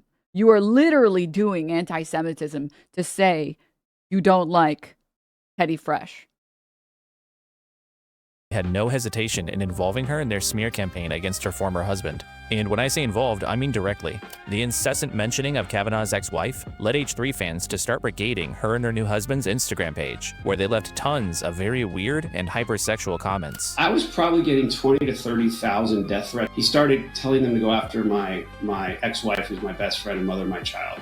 She was getting death threats. They were just, I mean, it was to the point where I couldn't ignore it anymore. And again, these two were not involved in the lawsuit in any way whatsoever. But not only that, Kavanaugh himself claims to have had almost nothing to do with it personally. And it went after, I don't know, 5 or 6 sites. I kind of wasn't involved. I just, knew they were doing it. And then one day, someone called me and said, this guy's like just trashing on you on his podcast. I'm like, I've never heard of this guy. Why would he be doing that? And they're like, they say you're suing him. And I'm like, I've never heard of him. Why would I sue him? Needless to say, I kind of ignored it. And then over the next month, they're like, this guy's done like 30 podcasts like me. And then it was like 50. Ethan and the H3 crew even went so far as making an entire website dedicated to comparing Kavanaugh to convicted rapist Harvey Weinstein. Our website about Ryan. Which, by the way, guys, I will say, if you want like a funny read, you guys can go ahead and look at like some of the filings from the Kavanaugh suit. Again, just like as a summary, Kavanaugh eventually filed a defamation lawsuit against Ethan Klein because Ethan Klein kept suggesting that Ryan Kavanaugh was running a Ponzi scheme. So he's accusing him of a crime. And the filing, some of the instances of like the defamatory and like repetitive behavior, like the list is so long. Like, here's Ethan making this statement. Here's Ethan making this statement. Here's Ethan making a website saying, does Ryan Kavanaugh look like Harvey Weinstein? Here's this statement where Ethan says this. Here's this statement. Here's this statement. Here's Ethan selling merch that has a photo of Ryan Kavanaugh that says guilty. And it's like, it just went on and on and on and on. Kavanaugh. Does Ryan Kavanaugh look like Harvey Weinstein? Oh, that's the one. To date, Ryan Kavanaugh has been mentioned on the H3 podcast in at least 156 different episodes, many of which came after Ryan retaliated against them by filing a defamation suit. Relevant. Logan, we gotta wait. We gotta wait until the reveal. Okay. Against Ethan. That case specifically cited comments that Ethan repeatedly made about Ryan's business operating as a Ponzi scheme, which Ethan sourced from a 2019 article from Variety. The issue there is that Variety had amended this article within 24 hours after it was posted, including a full retraction from the original person who called Ryan's business a Ponzi scheme. Now, it seems like this case was ultimately settled outside of court, but Ethan was forced to issue an on-stream apology after the court rejected his motion to dismiss the case, finding that he had been aware of the retraction. Not just rejected the motion to dismiss the case, all of the appeals were rejected as well. The anti-slap motion was rejected 3 times, I think. Yeah, legal squash. But repeatedly restated the false assertion anyway over the following months. You're a liar. You lie. I skipped some of the crazier details about this story, like how Ethan supposedly paid editors to constantly monitor Kavanaugh's Wikipedia page and insert more negative information about him. They said, I won this lawsuit against the guy who propagated it and who's paying to have all these editors do this. The appeal will be held this summer and he'll have to take it all down. We went to a mediation and he agreed to even do it, which is why I know I mean, I already knew he controlled it, but he admitted it. But either way, even if you think Trisha is a crazy person, or Ryan Kavanaugh is an asshole, Ethan has still shown that he's willing to misrepresent claims, falsely attribute things to others, and even outright defame people that he doesn't like. This kind of stuff is a favorite pastime for Ethan. He likes to jump to conclusions and just say shit about people, often with no evidence. He implied or outright suggested that Dan Clancy and Taylor Lorenz were pedophiles for like no reason. He wrongly accused the Wall Street Journal of doctoring photos and then had to walk it back, while he himself has routinely had issues with sharing fake or doctored social media posts and passing them off as real. And he's shown a willingness to contort and misrepresent events in his life whenever it suits his purposes, which is what he's doing now in his war against Reddit, Twitch, and Hasan. Yeah, this is anti-Semitism right here. This is classic anti-Semitism.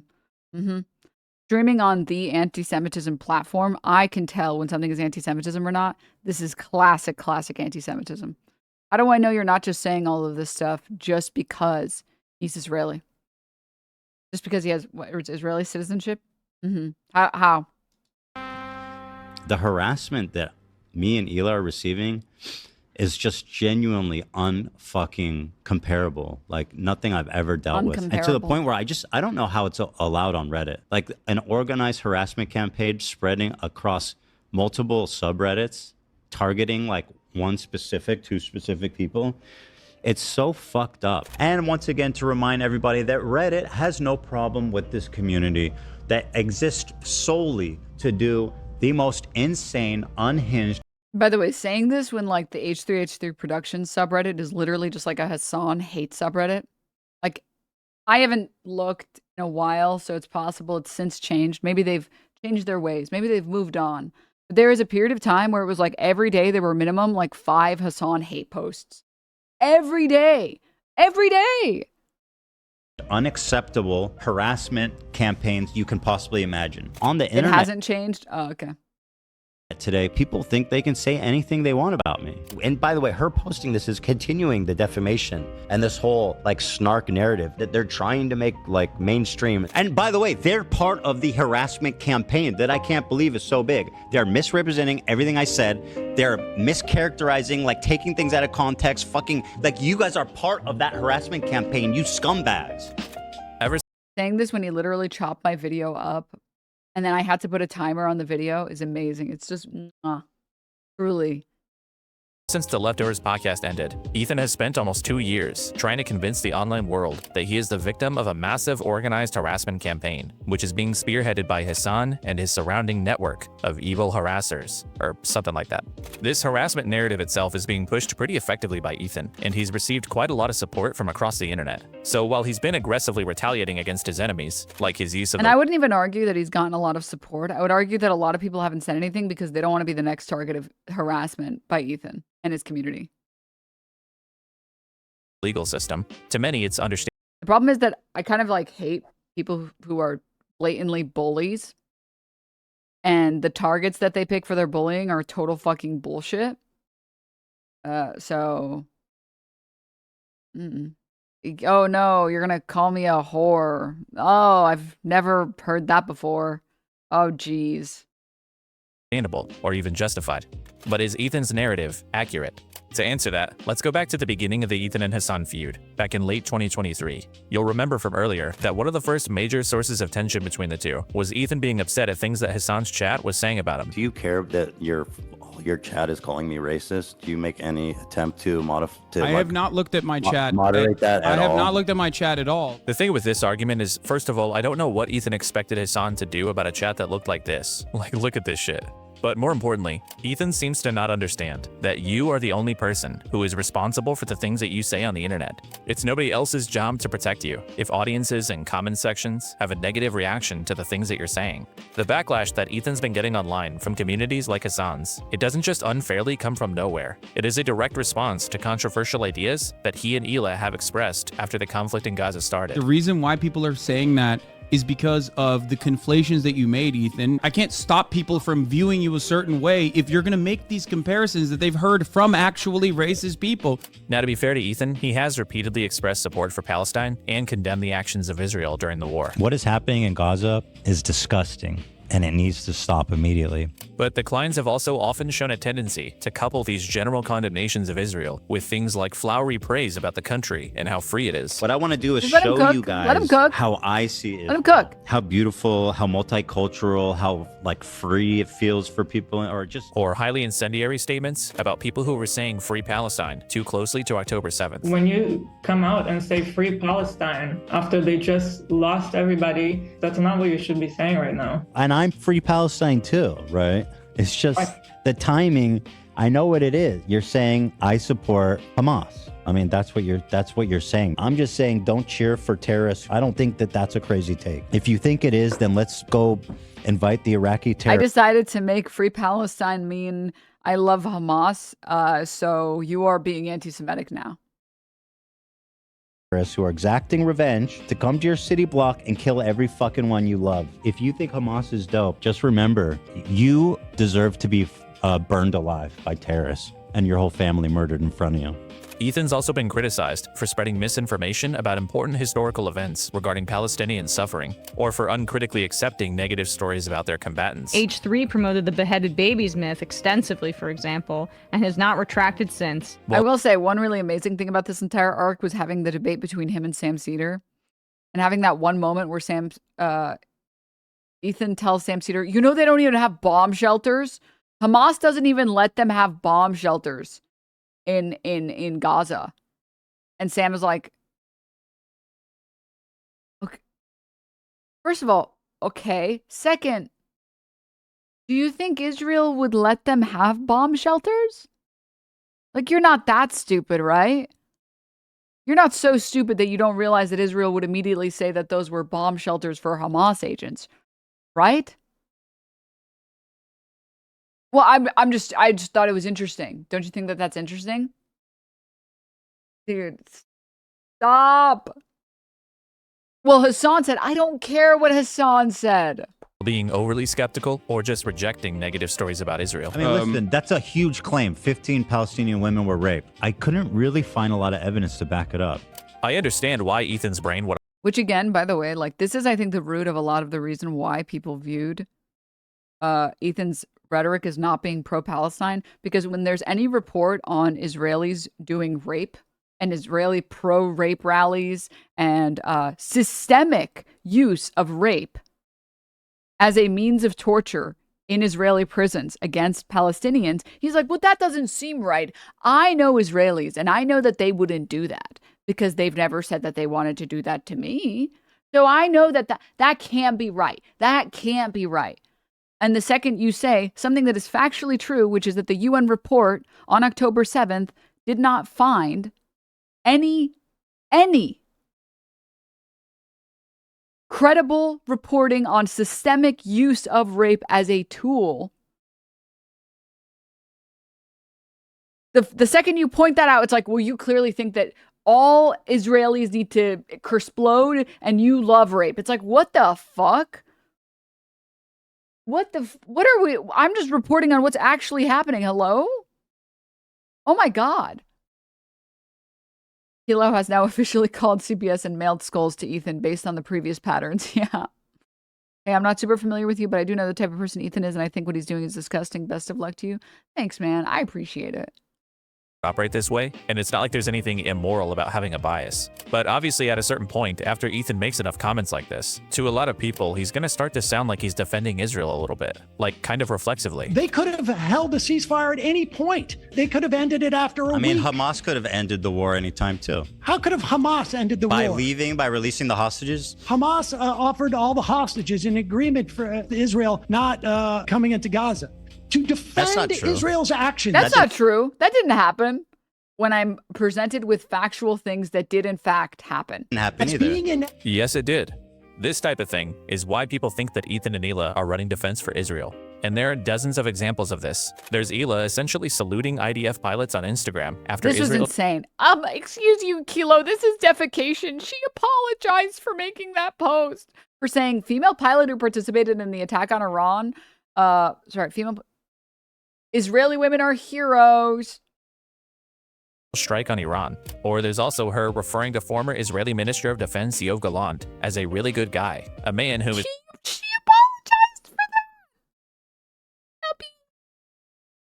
is currently wanted by the International Criminal Court for war crimes, including directing attacks on civilians. Nobody made her say that. Nobody made Ethan defend it. But the Kleins seem to want to endlessly make comments on this very controversial subject and expect to never be attacked for the things that they're expressing. They think that because they say the words, "We support Palestine," that the people that criticize them must just hate Jewish people. He's watching the same clip over and over, retweeting like psychopathic anti-Semites. There's no other explanation for these people being so.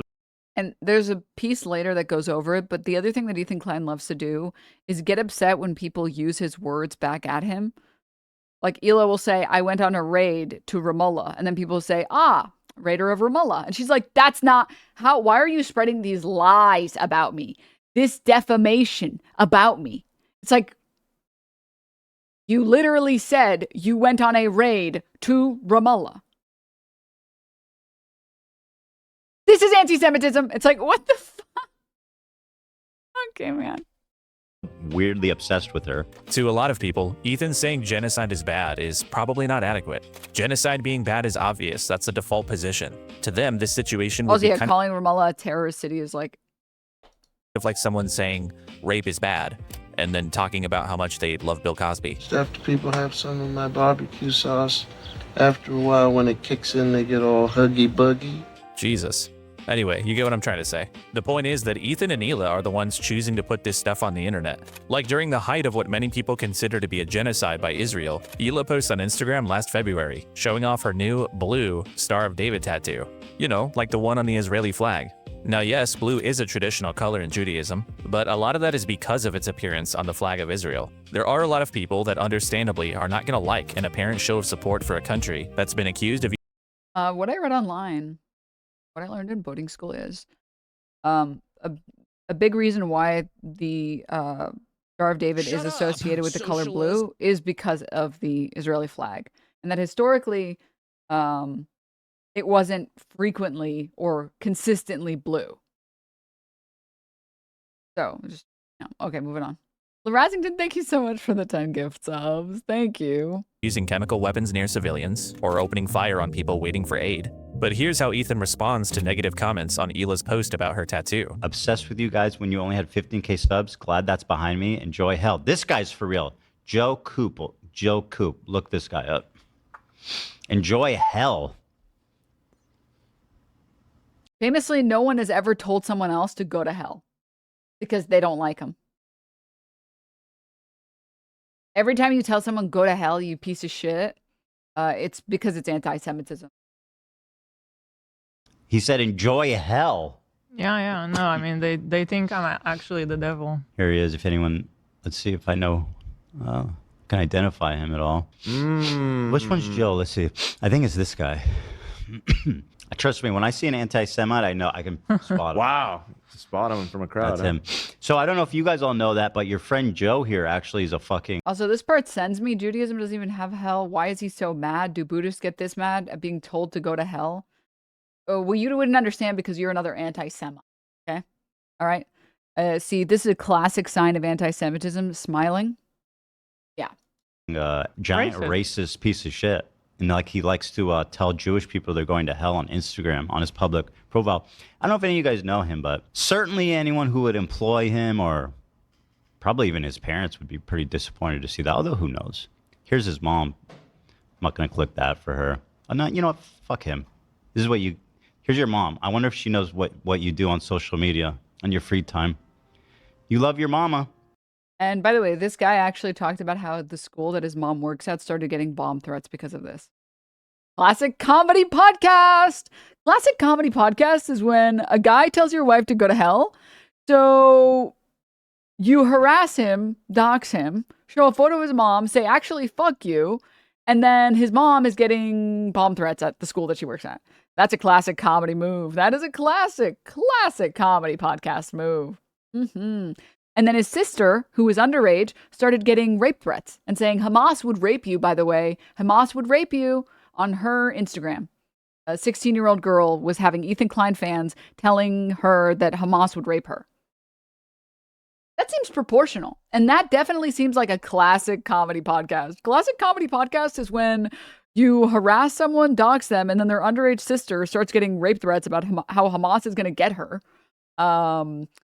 And his mom starts getting bomb threats at the school she works at. That's classic comedy, man. Classic. Good thing Israelis are famously really good with proportional damage. That's true. He's not Jewish, hey, Joe? I love it. And yeah, Ethan's producer cuts away from the Instagram feed there so that Ethan doesn't blast the guy's mom to his thousands of viewers. This clip comes across kind of deranged to me, but it gives you a little bit of a window into how Ethan's mind works. To him, people can't simply be having a response to controversial statements or things they themselves have put out there. It must be because of anti-Semitism or bigotry. And ultimately, I think the reason why Ethan reacts this way is because in reality, he cannot stand being criticized. There's been a lot of This is probably one of the most damning, pathetic clips of Ethan that exist out there. It's actually really sad. It's almost sad enough that it makes you feel bad for him, and then you remember that he's a huge piece of shit and you don't have to feel bad for him. Joel, thank you so much for the 5 gift subs. What the heck? Thanks. Criticism of me of late. There's been a lot of people that have said lots and lots of videos. I have a natural aversion to criticism specifically, which is something that I've been learning about myself through therapy, which I've started recently. Ethan cannot help himself from reading comment sections, Reddits, tweets about him. He obsesses over how he's being perceived, and he compulsively responds to almost anybody that's critical of him. And he has a long history of this temperament.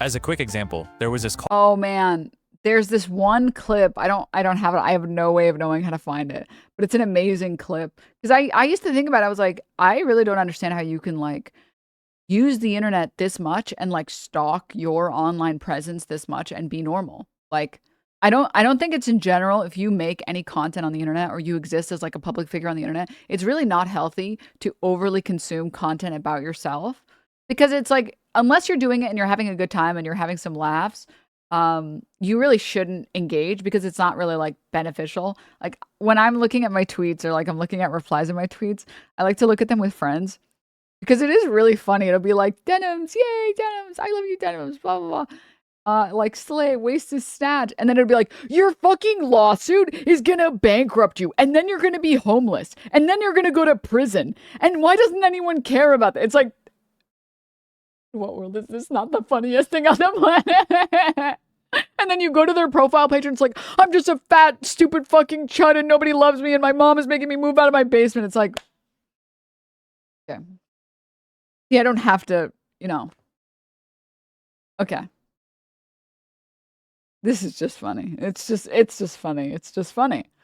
But if you're sitting there scrolling like the, what is it? The I miss the old iDubbbz subreddit because you're still mad that Ian made a video about you years later? Oh my God. Oh my God. Oh my God. I that's like pathetic. It's like, it's actually pathetic. Like it's actually unbelievably pathetic. It's like, it's actually mentally ill. And he's not, and I was like, how can you do that and be normal? And then there's this one clip, I don't have these clips, I don't save these clips, so I don't have it on hand, but there's this one clip of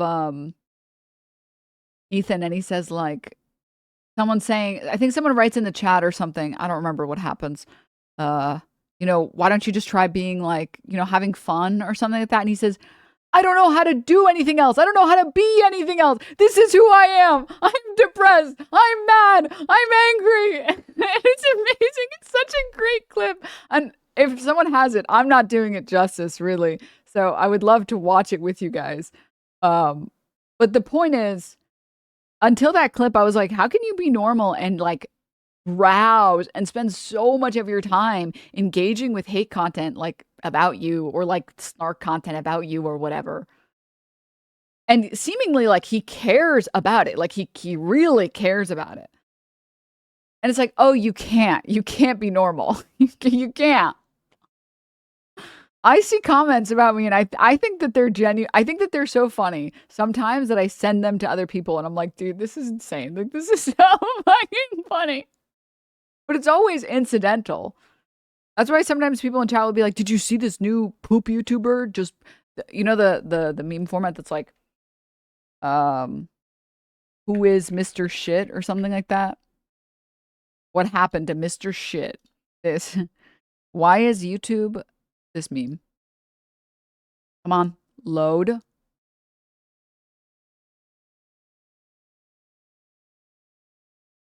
Why isn't it loading? This image is like socialist. I'll just save the image. I don't know why it's not like loading, but I'll just save it. And then it's loading in Google, but it's not loading anywhere else. Why is half of YouTube filled with 47-minute long videos that look like this? What happened to Mr. Shit? And sometimes people in chat will be like, offliners or onliners will be like, Denims, did you see like Mr. Poopface just made a hour video on you? It's like, dude, I'm not watching that shit. I don't care. I don't care what that guy's entire page is filled with nothing but Hasan is 500% done. I automatically don't have to respect his opinion. Now, if you guys told me H Bomber guy made a video on me that was like shitting on me, I'd be like, damn, okay, I actually have to watch this because it probably does have genuine criticism in there. Like someone whose opinion I actually fucking respect, who actually makes really good videos, that actually makes really good criticism of people. I'd be like, okay, yeah, I want to watch that. I want to learn from that. But it's like the worst slop tuber that has ever slopped. It's like, I'm not watching this garbage, dude. I'm not watching this garbage, man. I can't do it. I have to go play Heroes of the Storm, okay? I have to go reinstall League of Legends and then fucking feed in bot lane, man, okay? I have much better things to do with my time. All right. Continuing. All on election night that Ethan had with Philip DeFranco, where Ethan, for like literally no reason, awkwardly tries to force into the conversation how people on the internet just hate him because he's Jewish. Well, I don't know if you knew this about me, Phil, but I'm Jewish. Yeah, it's pretty controversial, but yeah, I could go into detail. Do you want to? I could go into all the details. It sounds like you want to get into it. It sounds like you want to get into it. No, thank you. And then immediately after getting off that call, Ethan goes out of his way to pull up Philly's chat and whine about things people are saying about him. Okay, be good. Be good. Yeah. All right. Nothing gets me excited like seeing Philip DeFranco's chat call me El Zionist Nazi, free Palestine. Ethan, you can migrate to Israel. And finally, when he gets criticized by the crew for killing the vibe of the podcast, this is how he responds. How the fuck did I kill the mood? Bruh. What the fuck did I do? You killed the mood. Why? How? But with your calling Phil and bringing up all kinds of negative That was stuff. fucking awesome. Oh my God, why is he screaming? I thought it was a fun call. Yeah, what the fuck? What's happening? What is this world we're living in? What's happening right now? Tell me how. I told you. Tell me how. I don't have a way to get through to you then. There's just no shot. depressed That now. call was awesome. I didn't feel awesome coming off that call. Why? I'm just telling you. Was that call awesome? Because it turned into you just complaining about his chat. Everybody, like, they fucking hate you and they're spamming it or whatever. He brought it Ethan's up. obvious ruminating on criticism shows up in a lot of places. He left Twitter in favor of Instagram, probably because stories don't have comment sections. H3 also seems to Well, he explicitly said that he was tired of getting criticism. often heavily filter or disable comments on episodes that they think might get some pushback. And I've also recently found that the H3 podcast commonly cuts out entire sections of their live streams, even sometimes way after the fact, seemingly in response to criticism, which I guess they do have a right to do. But I will say, as someone who's currently trying to criticize them, it's pretty fucking irritating. But all this is to say, Ethan isn't a fan of being criticized at all. And when he started facing a lot more negative scrutiny after October 7th, it seems like he wanted Hasan to exert sweeping control over his entire audience's perception of him. And despite how unrealistic that is, Hasan still tried. Ethan is not your enemy. You should not yell at Ethan. Ethan is my friend. I think he's an It's crazy too, because Ethan was making like daily Instagram stories and bringing him up on the podcast like at least every other day on like the H3 show every other day. And Hasan like just ignored it for like the longest time. And then he finally was like, dude, okay, fine. I will talk about it once. And then that like sent Ethan into a spiral. Pathetic person. I will always stand by Ethan's ability to empathize and want to learn and want to change his perspective. Changing your perspective on an issue that is like near and dear to your fucking heart is virtually impossible. I will forever have respect for him for doing that on his own. You need to, as a community, also stop fucking ripping into Ethan non-stop. But it was never quite enough for Ethan. He genuinely hates you, bro. I know he does. I wish him well regardless. And eventually, Ethan declared war on all things Hasan, which brought us to where we are now. Now, Yeah.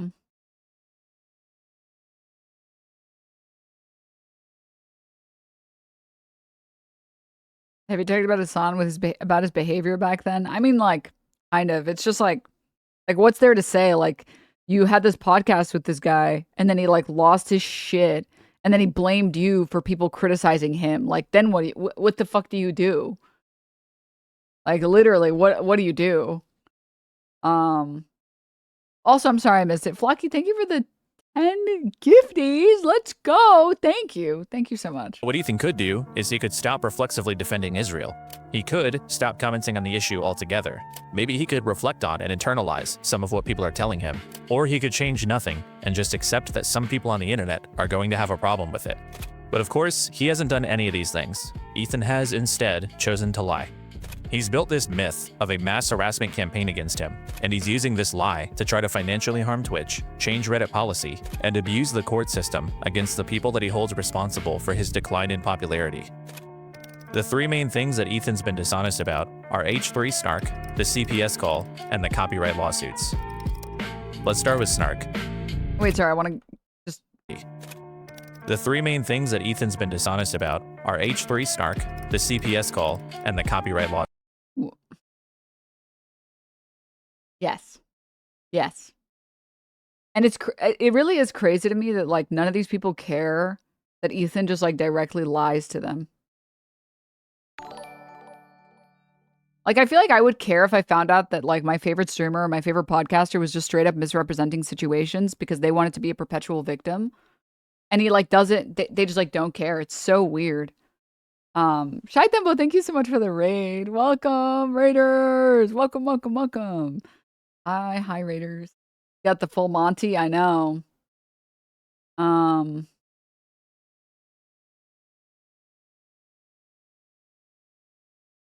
You did see. She did see. Suits. Let's start with Snark. After the leftovers ended, the growing rift between Ethan and Hasan's communities sparked increased activity on the H3 Snark subreddit. For those of you that don't know what Snark means, here's a quick overview. Snark communities are online groups dedicated to sharing negative or critical content about a figure that the group is centered around. That's it. They're basically just groups of people who dislike an influencer or a public figure, and they talk shit about them, laugh about them, criticize them. That's all it is. H3 has had their own Snark community since early in 2023, but as Ethan's content became more political and as the feud with Hasan began, it gradually started growing in popularity. Now, it should be noted that most of these places, especially on Reddit, have strict rules against crossing the line. They typically moderate against posts that encourage or facilitate harassment, such as doxing, and the ones that don't usually don't last very long on the platform. You can always find psycho people who engage in poor behavior in literally any online community, even fan ones. But this doesn't mean the community itself is an issue. For this reason, as a concept, Snark seems mostly harmless. But Ethan doesn't see it this way, and even since before the leftovers ended, Ethan has taken massive issue with his own Snark community, and he essentially considers them to be headquarters of the harassment campaign that he believes he's facing. H3 Snark, which is a subreddit dedicated to not even like feedback, like just blatant fucking horrific harassment and like defamation. So what exactly is Ethan referring to when he talks about this organized harassment and defamation campaign? Honestly, it's a little difficult to say. Ethan's been historically pretty non-specific in his complaints about Snark, but he has on occasion pointed out a few hard examples, so let's look at some of those. So here's a post from a little over a year ago, speculating that Teddy Fresh, the Klein's clothing brand, potentially plagiarized the design of a new release, because in addition to the visual similarities, the senior designer for Teddy Fresh previously liked the post from the designer they're alleged to have stolen from. Here's Ethan talking about this post on stream. On the Snark subreddit, the top post right now is dedicated to identifying and harassing non-public Teddy Fresh employees. We have no recourse. Like, this is not okay what's happening. I don't know how Reddit allows this. I really don't. It's fucking sickening. Okay, so Ethan claims this post is dedicated to identifying and harassing non-public Teddy Fresh employees. But the problem is, this person did have senior designer at Teddy Fresh in their public Instagram bio. Teddy Fresh also routinely posts about their designers, including their names, in their own Instagram posts. And Klein has posted this person on her own YouTube channel, including naming them and introducing them as a designer at Teddy Fresh. Hi vlog, I'm Sean, I'm resident senior designer. Like, I'm pretty sure a lot of this ended up concluding. Initially, they were like, how dare you guys say that we stole? Israelis have never stolen anything ever. And then they pivoted to, okay, it was a designer we hired and they're the ones who stole it. They did it. They did it. Quick, get them. We didn't know. Like, okay. Teddy Fresh. The H3 crew seemed to be under the impression that this post was a dox, by the way, because the document they compiled on it was titled Snark Dox. But based on what I can see, this poster wasn't trying to identify anybody. Motherfucker, you guys are the ones that identified them. It's not a lie, if you believe it. And furthermore, Ethan is shocked that Reddit allows this post, calling it targeted harassment. But how exactly is an accusation of wrongdoing, by itself, harassment? There's no call to action, there's no threat, there's no invasion of privacy. It's literally just a few harassment is when you say things that I don't like. Photos and evidence for their claim. Surely Ethan doesn't consider it to be harassment to accuse somebody of plagiarism, right? No. Surely Ethan Klein of H3H2 Productions accuses James Charles of plagiarizing Teddy Fresh's color block hoodie. So true. No one invented color blocking before H3. I am Israeli and this is my fashion brand. Ethan doesn't consider it to be harassment to accuse somebody of plagiarism, right? There's this video, apparently by a former H3 Snark moderator, supposedly exposing the harassment the community engages in. And some of the examples they list are like, just listen. The Snarkers would even post drawings of crew members for the purpose of everyone else in the live chat to make fun of them. But the thing that stuck out to me from the times I was looking at the H3 Snark live chat is that they really, really, really hate Zach. Whenever Zach was Okay, admittedly, when I was looking at some of this video before stream, I skipped this section. That's so fucked up. But it's so funny, dude. On screen, the H3 Snark chat would go crazy and comment about how ugly Zach is. Drawings? People calling Zach ugly? Oh my god. No, someone do something. No, please. Famously, Ethan has never done that ever. Ever. Do you remember, I don't know how many of you guys have been around for long enough. The problem is that a lot of the H3 fans, like the foot fungi, a lot of them don't really understand why Ethan makes the criticisms that he does. So they kind of just go along with them because they're like, well, he made the joke and I thought it was funny, so it has to be funny, right? But no one else actually thinks that. I know what you're thinking. Like, where are we getting? Where are we getting to? There was a segment that Ethan did that was probably one of the most insane segments because of how absurd it is and how, like, coping you have to be saying the things that he was saying. But he was like, oh, Denims looks like a dummy, like the ventriloquist dolls or whatever. But the problem is, to any normal person, you just kind of look like a crazy person making those comments. Like, if you showed this post to a normal person, this image of me, and you were like, what does this person look like? And let them think on it and be like, okay, don't tell me. Now keep that in your brain. Keep that in your brain. If you then showed that same person this image, they would be like, huh?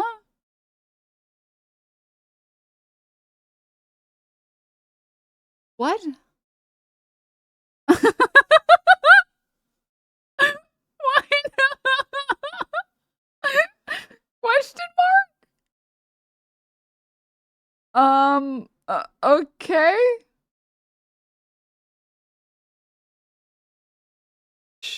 Sure.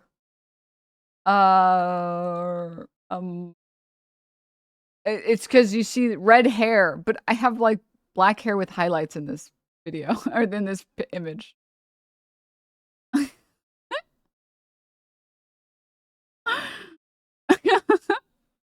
It's like, it's very funny. It is. There's nothing you can do to this except laugh because of how absurd it is. And you gotta love classic fan behavior following me. Also, yep. Look at how just deranged this comment is, by the way. A photo of me wearing pants and a tank top. Keep posting the OF slop. You're gonna need it, R word. You literally look like Sloppy from Goosebumps. It's like, okay. Anyways. Midriff showing, classic OF slop. The point being, like, Ethan has tried like so many times, I feel like, to do this like hate campaign against me, amid like alongside a bunch of other people, but I don't think he's found anything that's really clicked. But his like foot fungi, they just spread everything that he says in hopes that it works. But it's like, you know, people have like eyes, right? You know, people have like eyes, right, man? Sure, man. Whatever lets you sleep at night, man. Whatever lets you sleep. God, we need to do something about this. Oh, and by the way, Ethan fully endorses this video. An ex-snarker made a video about the Snark subreddit that I thought was wonderful. This all took place on Reddit's platform. They have a live chat feature that during every show they would open up, or they would engage in targeted, relentless harassment against all of us. I'm very grateful to this person. People don't understand the forces that I'm dealing with, of how fucking disgustingly evil The evil forces of people posting stuff on Reddit. these people are. So look, if you scroll through the H3 Snark page, you'll see posts that are making fun of things Ethan has said, sometimes clipping something from a recent stream. Here's a post just sharing something Hasan said about Ethan. This subreddit is like 99% just posts like this. So I'm not saying there's never been a post here that could qualify as harassment, but if for Ethan, things like laughing at drawings does qualify. It makes me seriously question his judgment of the severity of what's happening here. Moving on, another part of Ethan's claim is that this community is defaming him and his business, and Ethan really doesn't like defamation. This is defamation, right? No, defamation. Defamation. I'm literally going to sue you for defamation. Uh-oh. But this part is even harder to evaluate, because Ethan is even less specific about the defamation. He tends to just generally kind of whine about defamation and slander, and rarely, if ever, provides any specific examples of it. These are like 3 huge fucking communities that are posting about me and Ela every fucking day. Fucking relentless slander, straight up lies, defamation. One of the only times I could find him providing actual evidence was this infamous Ramadan post, which contained a lie that the H3H3 subreddit was removing posts celebrating Ramadan. I'm pretty sure that post did get removed though. Understandably pretty upset about this, but when you look into what actually happened here, it seems likely that this example of defamation just doesn't really mean much of anything. According to the moderators of the subreddit, the post was originally made by like a rogue mod on an alt account, and once they found out that it was false, they deleted the post, demodded the user, and updated their rules to have higher standards. So one user on a popular forum maliciously spread misinformation, was caught, got punished, and then the owners took steps to try to prevent it from happening again. So this just isn't indicative of any systemic or coordinated misconduct. This is just called the internet. Plus, it's anti-Semitic when the internet is mean to me, and it's based and awesome when they're nice to me. Did you consider that? Did you fucking consider that for a brief moment? seems like this should be how you'd want a place like this to be moderated. They have rules against misinformation, and they do enforce them. Like if you go search through the subreddit, you can find hundreds of examples of the moderators telling the subreddit not to contact sponsors, to respect people's privacy, marking certain posts as being satirical, all things that point to them actually trying to prevent harassment and defamation. Like with any popular forum, some stuff might occasionally slip through the cracks, but this stuff would be outliers. It's quite obviously not the purpose of this community. So Ethan's claims that this place exists solely to conduct an organized harassment campaign against him are at best flimsy, and at worst, kinda bullshit. But there's one more thing Ethan has shown, and it's this screenshot he shared from Discord of supposedly a moderator of H3 Snark sharing the address of the H3 and Teddy Fresh studios. Now, if this is exactly how Ethan describes it, it could be an issue.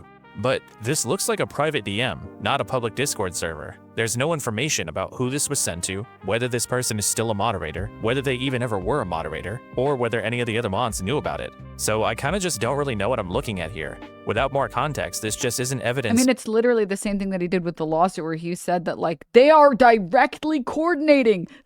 These streamers are directly coordinating with Snark. And it's like, I'm sorry, real denim heads, no, I don't respond to DMs.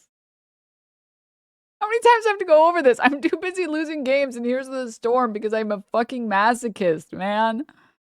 I can't. Of organized, coordinated harassment. This could be nothing more than just one person doing something wrong, which again can happen in any large online community.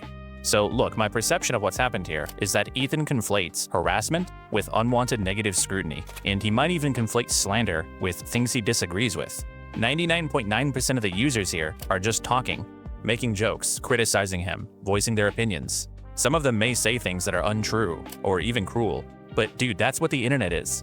H3 has millions of subscribers. At a certain point, you can't control what everyone says or thinks about you. So as far as I can tell, Ethan just isn't the victim of anything unique here. But obviously he disagrees, and his response to these insults, to criticism, and to this one lie that was ultimately removed was declaring all-out war on Reddit and H3 Snark. And it's just fucking disgusting. Like Reddit, you are disgusting. Fucking shame on you. The CEO, the officers, everybody who's in this company is 100% liable for everything that's happening on all these Snark subreddits. Never call us denim heads. We're denim legs. You don't wear denim hats unless you're gay or on Disney Channel.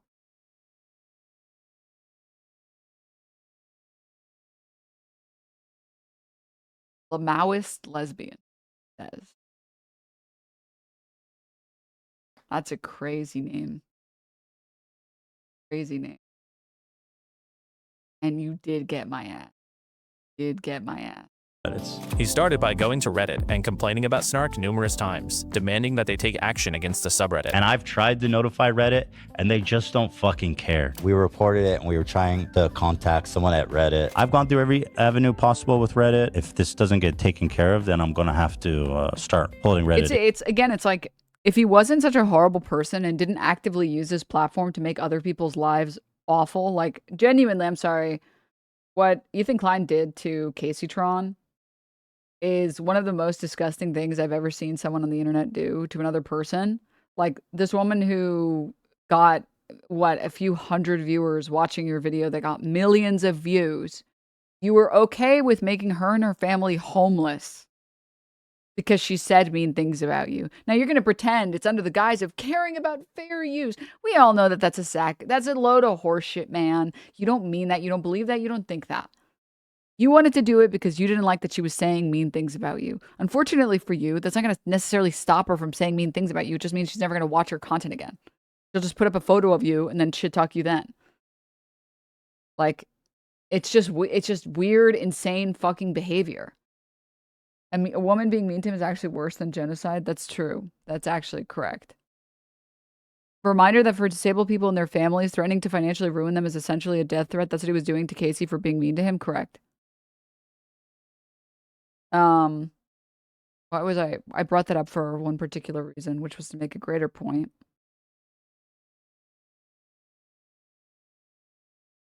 Denim's true lesbian love has occurred in your chat today and you say nothing? No, I'm sorry, I didn't see it. I was looking at this stupid video. Oh man, I blanked on it. Accountable. Which led to quite a lot of whining from Ethan when they chose not to do anything. The whole Snark phenomenon is so pathetic that Reddit allows this shit to continue. This is another reason why I just cannot fuck. Oh, I remember. That's like, dude, you doing that and like trying to financially ruin someone like Casey Tron, like, did that fill the gaping hole in your heart? Did that make you feel better? Did that improve your life in any way, shape, or form? No, it didn't. And no, it did not substantially impact fair use or Twitch reacts because it was never about that, man. It literally was never about that. It's just about your personal vendetta and the fact that you can't control that everybody, you just want everybody to love you and they just don't and they won't. I don't know how else to explain that to you, man. And I found the clip, guys. I found it. This part. That's all I've ever done. I don't know how to do anything else. The nightmare on Denim Street. You know, I don't have a problem with it. Thank you, Zach. Keep doing yourself, brother. That's it. That's all I've ever done. I don't know how to do anything else. People go, just try to be yourself. That's lit. How am I supposed to do anything other than that? I'm being myself right now. Myself is anxious and depressed and upset all the time. No, you're just right. Be yourself. Okay, that's what I'm doing. Right now. You know? What is happening? I'm trying to follow. I've lost. Bro is literally lost his mind. He's literally, the marbles are gone, people. Maybe did you consider that the reason that yourself is anxious and depressed is because you spend all of your time reading comments that are negative about you instead of doing anything that makes you happy? I don't know. Just an idea. Just an idea. The are gone, people. Just a quick little thought. Contraman. Great timing. The marbles are gone, people. Thank you for the 20 gift subs. Hold up. 1 second.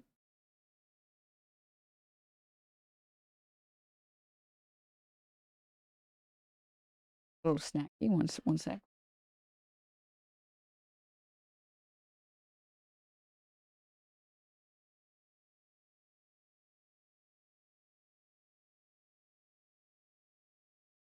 Okay. Let's continue, shall we? Can you believe that Reddit doesn't react? It's so fucked up that Reddit allows this and doesn't do anything. But Ethan did eventually hear back from Reddit, although he wasn't very pleased with what they had to say. We got a hold of someone at Reddit and we told them about all the Snark stuff. It was a comms person and they got back to us and they said, well, you guys are harassing people also. You're harassing people and they're harassing people, so I don't see the difference between. Top 10 funniest thing that Reddit could ever say to you. We can't do anything about the people that are harassing you because we see no difference between your subreddit and theirs. In your community. Reddit literally said, we have the opportunity to do the funniest thing ever, and then they did it. their community. And while it would be really funny if Reddit actually said that to him, I highly doubt that that's what Ethan was told. I imagine he was told something more like, this community is totally fine. They're not doing anything different than your own is. But this is where things started getting a little weird. Ethan didn't just disagree with Reddit's decisions. He started claiming that Reddit was conspiring against him to protect Snark. I believe that Reddit is colluding with the moderators of this Snark community and actively protecting it. And to his credit, I'm sure that Ethan really was on the verge of cracking this thing wide open. Twitch has been ideologically captured, and the people in that company are using their terms of service selectively as a form of activism. And I feel that I'm getting the same treatment now from Reddit. Did you know that these two companies in San Francisco, their headquarters are blocks away from each other? It's just interesting. It's just interesting that the headquarters are right next to each other. Isn't that interesting? And then, by the way, in a separate episode, he starts bringing up the CEO of Reddit and talking about how he's going to start protesting at his house every single day. Every single day! And that's what it takes. It's just interesting because it shows there's some culture happening in this tech space. I think that these people are all very similar minded. I think that's what this is telling me. Right. But somehow this airtight narrative didn't gain quite as much traction as Ethan would like, so he started being somewhat openly dishonest about it. For instance, when Adam McIntyre's Snark community got taken down. Denims, are you cool with people making fan channels of you on YouTube? I want to start one for you, but I don't want to take away from your stuff. No, please. Please, by all means. Go for it. I currently don't even post on YouTube. I know that I should, but I just don't. By Reddit, allegedly due to behaviors similar to the H3 Snark page, Ethan took it as proof that Reddit is conspiring against him. But he prefers to just disregard the known fact that Adam's page didn't get removed due to any alleged behaviors. But interesting that McDonald's is literally steps away from Burger King. Are they colluding to make my ass fat?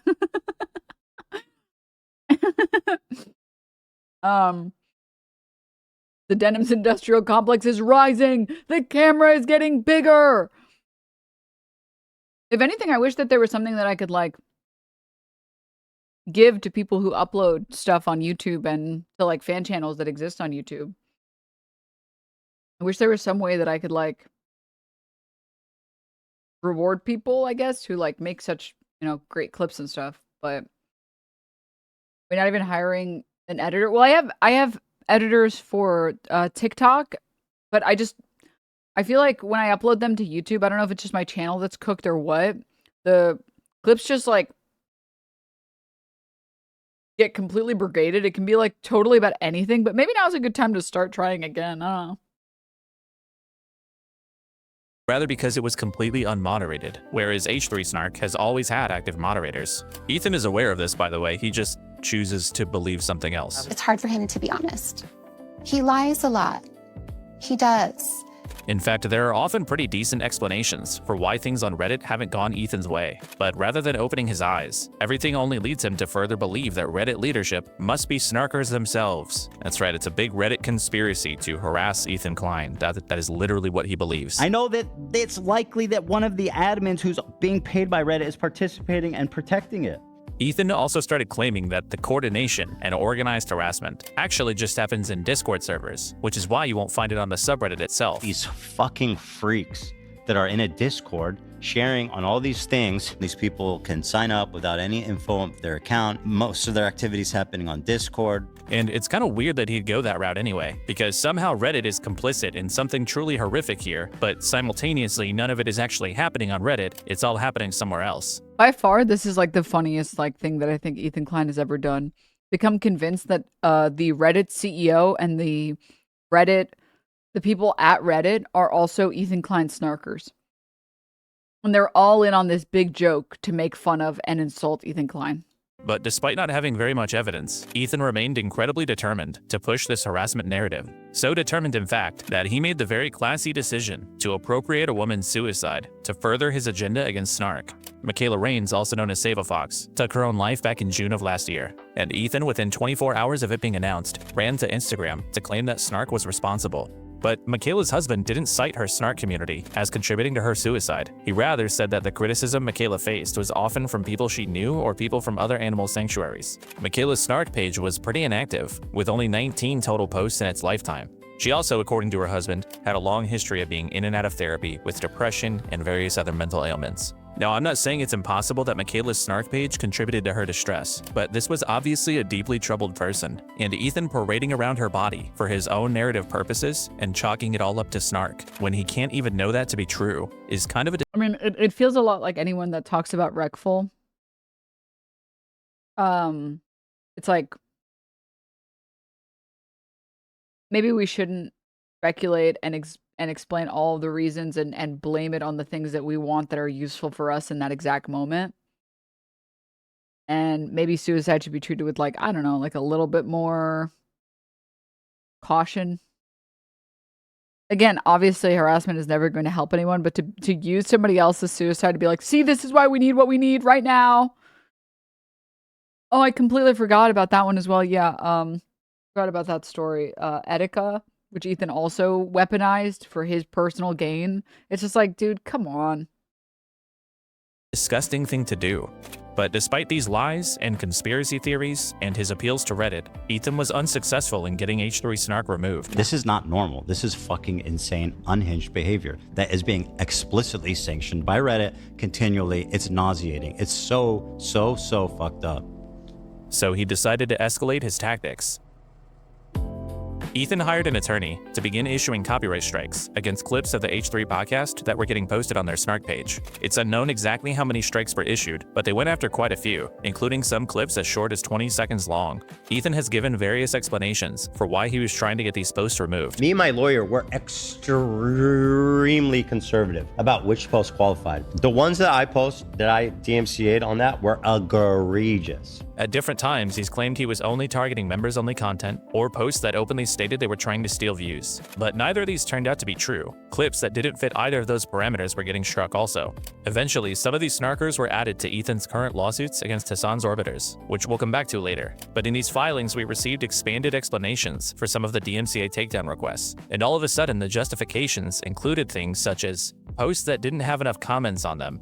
Not a great reason. These filings also claim that H3 was very purposeful with what they chose to strike, listing just 7 examples with detailed explanations for each takedown. And in response to the idea that he was trying to silence his critics, Ethan would repeat this claim on stream, asserting that he had only struck a handful of clips from the subreddit. And your dumb bitch ass at the time was saying I was silencing people, which makes no fucking sense because there's like 1,000 posts up there and we DM'd. It looks so insane.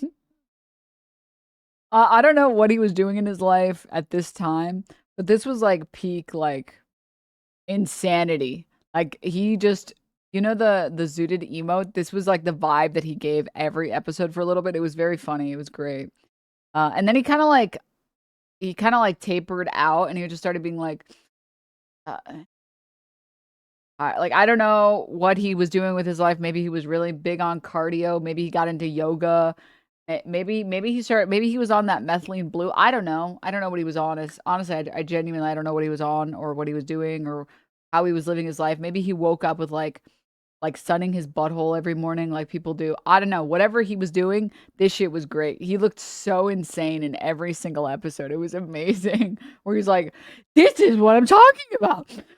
he was just giving insane person every day. It was amazing. And your dumb bitch ass at the time was saying I was silencing people, which makes no fucking sense because there's like 1,000 posts up there and we DMCA'd like 5 of them. But what they're referring to is just a DMCA. One of their posts of like the hundreds, if not thousands, got DMCA'd. And so the story is that I'm trying to silence free speech because one post of 1,000 got DMCA'd. Like I said, there's hundreds of posts. We removed maybe 5 at most. But months earlier, when complaining about Reddit's inaction against Snark, Ethan had previously claimed to have successfully filed dozens of copyright strikes against them. We've performed dozens of copyright strikes on the Snark subreddit. We have removed dozens of posts. So is Ethan possibly lying to downplay how many claims were being filed? If he is, it might be because what Ethan was actually trying to do was get the subreddit banned as a result of excessive DMCA notices, something that he had seen work with other Snark subreddits before. She told me that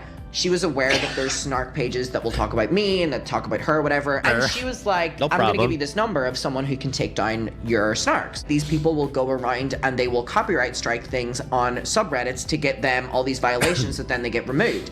I'm pretty sure as well that's how, you know, Trisha Paytas got the Trishyland Reddit taken down. But obviously, Paytas is crazy. that plan didn't work, so he started making public threats of legal action against members of H3 Snark. And I wanted to briefly point out the very funny way that he talks. Does he like Adam McIntyre? I mean, I don't. I think I've watched like 1 or 2 videos. Seems cool. When he's addressing Snark, he really thinks he's that guy. I will look for you. I will find you. And I will sue you. He's already. Oh my god. I think this is the best part. It's like he really thinks he's him and he has no idea how other people are perceiving him. And it's so pathetic. Already been granted a subpoena to obtain the personal information of prominent H3 Snark members, which he claims is just for legitimate copyright purposes. And he's threatening to dox them. It's not a dox, you dumb fuck. It's called a subpoena. Now, what happens to that information? I don't know. I literally just want to hold them accountable for copyright infringement. Court filings are all public. So if like their private information shows up there, I literally can't help it. But if you're not trying to dox them, then why say things like this? I mean, he should. And it's this Instagram story that says, "It won't save you scumbags from what's coming. I can't wait for your family and friends and work and school to know what you've been up to."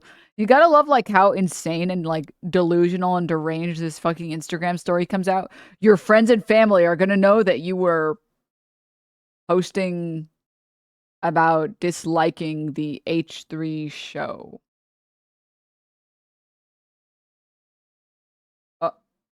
Okay.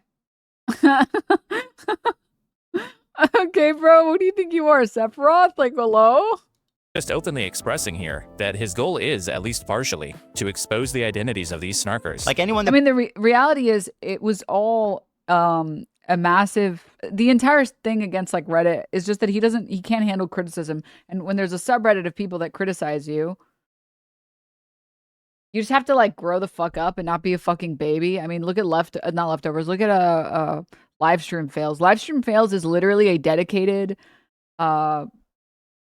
subreddit for hating every single streamer other than like Destiny and maybe sometimes Asmongold. Okay, and you just can't care what those losers have to say. You just don't give a shit.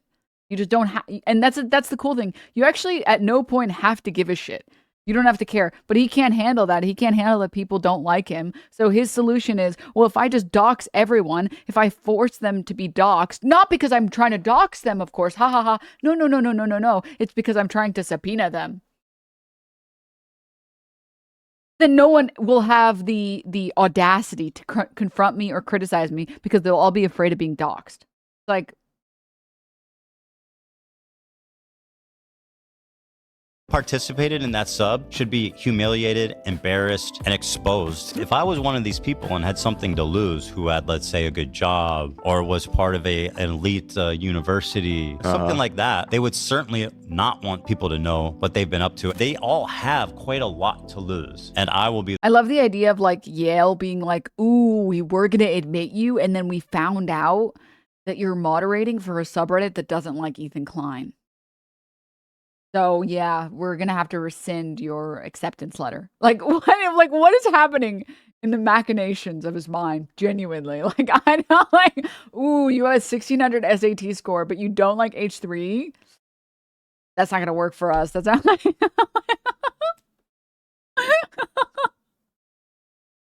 Yeah, man.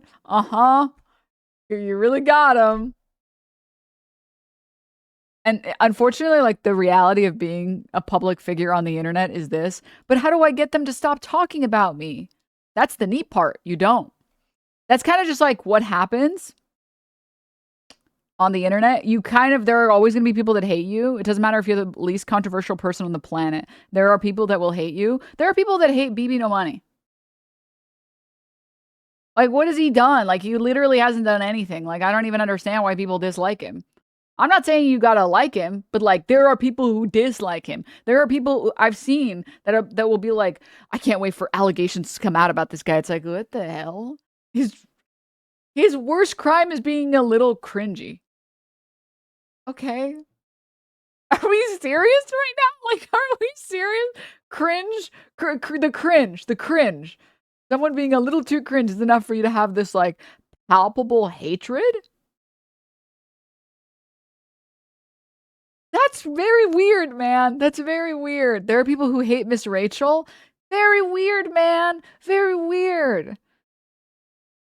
If cringe was a crime, Denims would get a life sentence. Oh, I would not see the outside of a prison cell if cringe was a crime, bro. Cringe was a crime. Bro, this chatter has totally lost the plot. If you want them to stop talking about you, stop being an insufferable person. No, but that's the neat thing. So I understand words are really hard, but I'm going to walk you through it. Hold my hand. It doesn't matter who you are. There will always be people on the internet that hate you. You can be the nicest, sweetest person on the planet, and there are people that hate you. I brought up BB No Money. He hasn't done anything wrong that I've seen, and people hate him.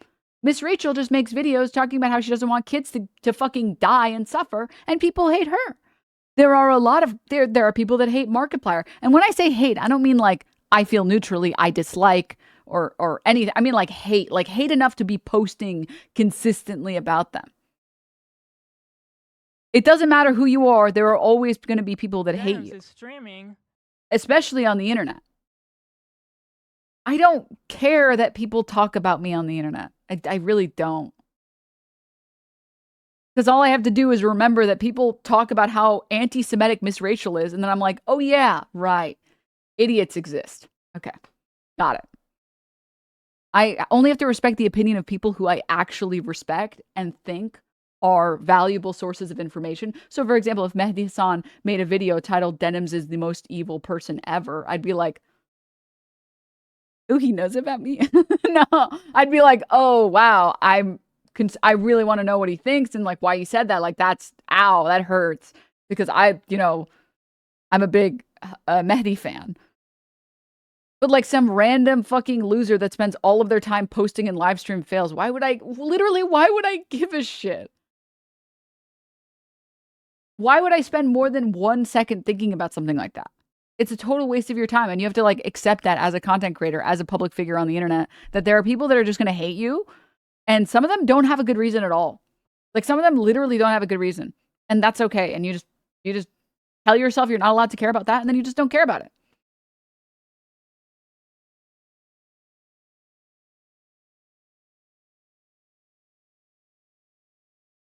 There are only 2 people I dislike enough to hate online, and that's Tectone and Asmongold.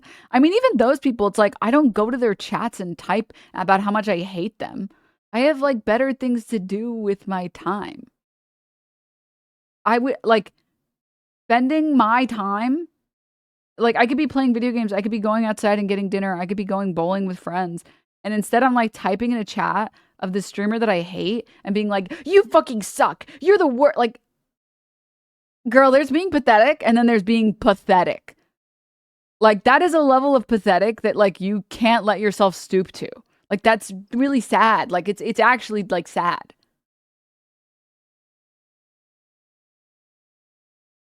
And you just gotta accept it. You just gotta accept it on the internet. Some people are wacky. They're just wacky people. And they're missing things in their life. And that's why they're lashing out on the internet.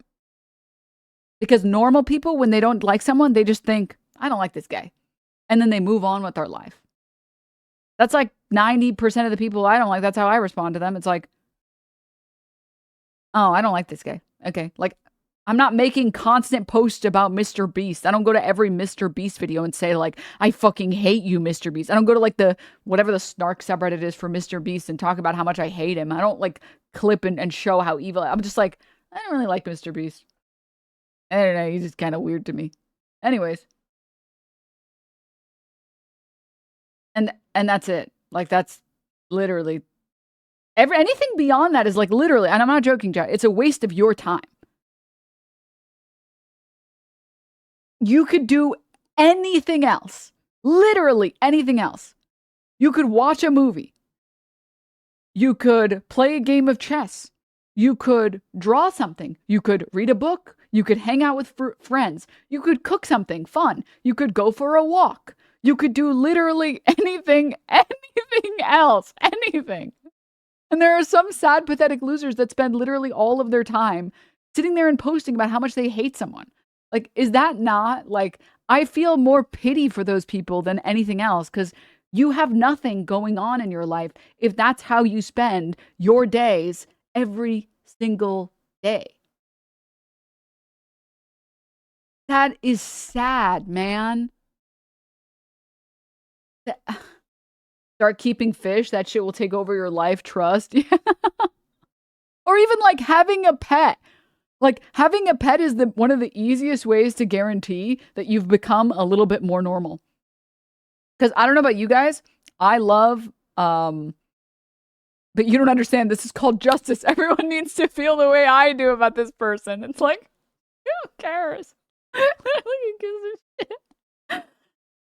Is diversity of thought not more interesting than trying to convince everyone, like, actually, this person's really evil because they did this and this and this. Also, I made half of it up. It's like, what?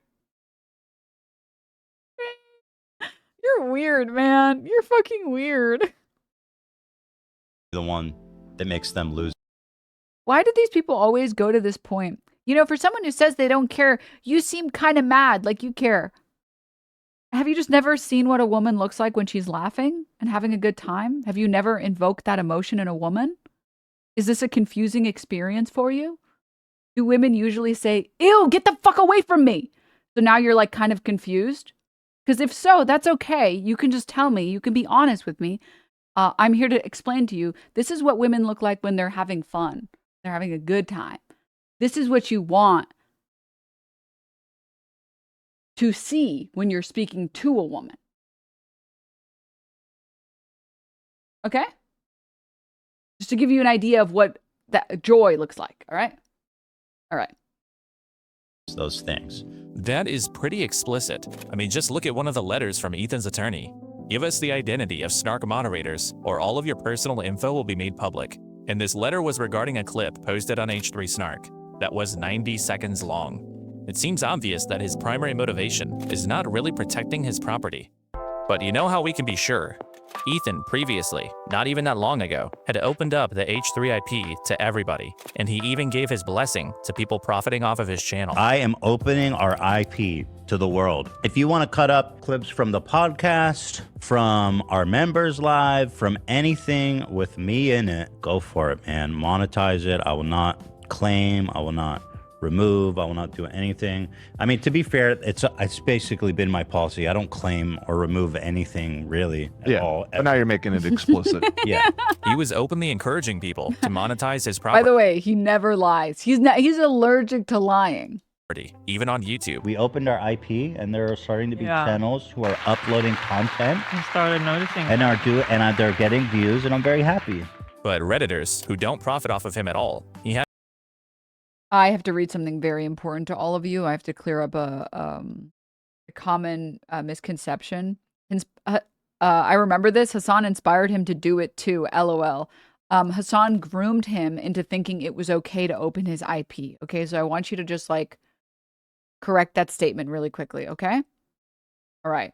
He was groomed as a 40-year-old man by Hasan Piker into thinking that it was a good idea to open his IP, and he didn't realize that he was being groomed.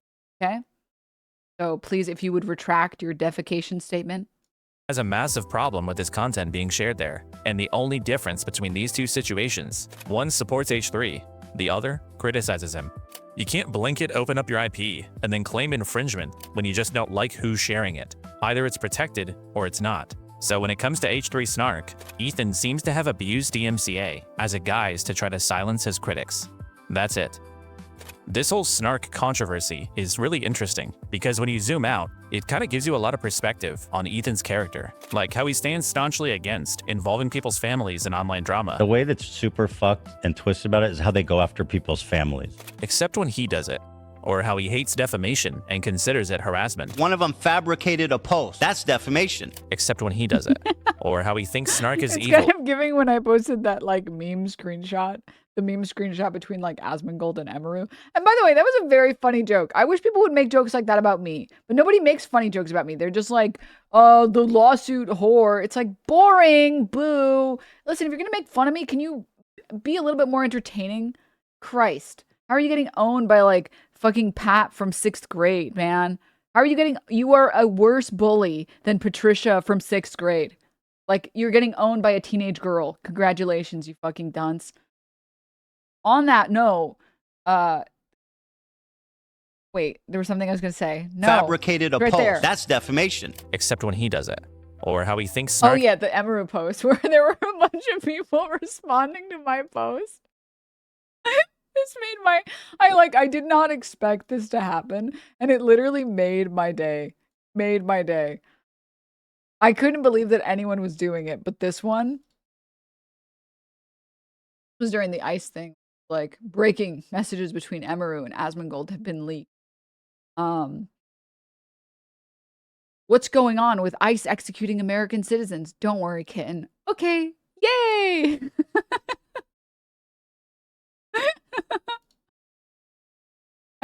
And the number of people, by the way, in these replies that were like, where is it?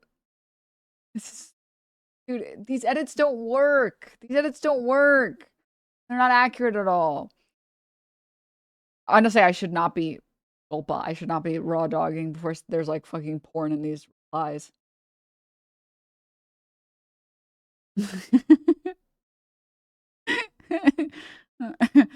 Sorry, somebody.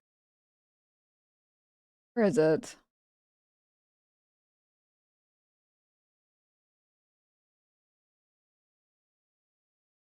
Maybe some of them are deleted them, but also it's probably showing relevance for me, which is probably a bunch of people that are like pro.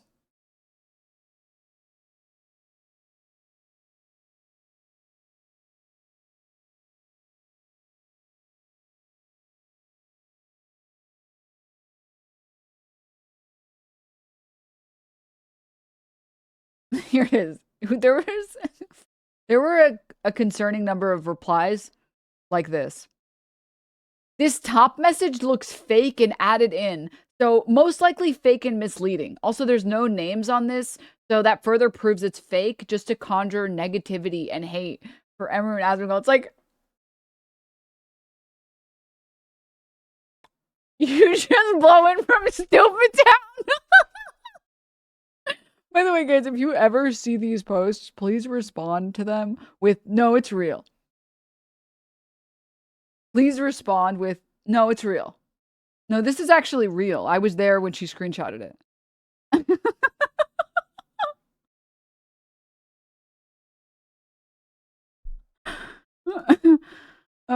Anyways, that just reminded me of that. is evil and should be wiped. Sex Pestiny said your Ethan Klein coverage is unhinged, so you must be doing all right. Yeah, I'm having fun, so that's a classic sign of a woman that's being unhinged. From the internet. I'm against Snark subreddits. I stand opposed to all Snark subreddits. Wow. Except when he uses it. Yeah, this is Ethan's web browser back during his fallout with Trisha Paytas, and you'll notice Ethan is a frequent visitor of Trishyland, Trisha's Snark subreddit.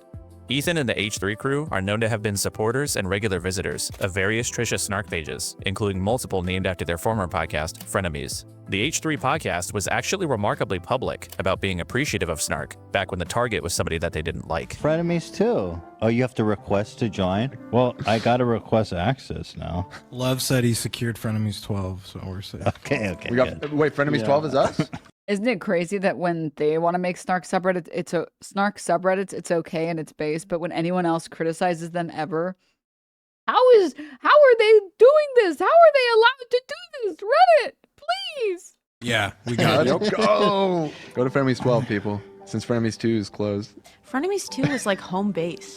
You know what I mean? Why have they done this? The irony is that Ethan and Hila don't actually have a problem with Snark. In fact, when his own fans engage in the same behaviors that he accuses Snark of, he'll just pretend that it isn't happening. It's a numbers game, okay? Some people, obviously, from an audience are going to be take it too far and be inappropriate and say horrible things. This is not my fan base. Them even trying to make it about our fan base is disingenuous. You literally pulled up that guy's mom and said, you know what? I am going to go there.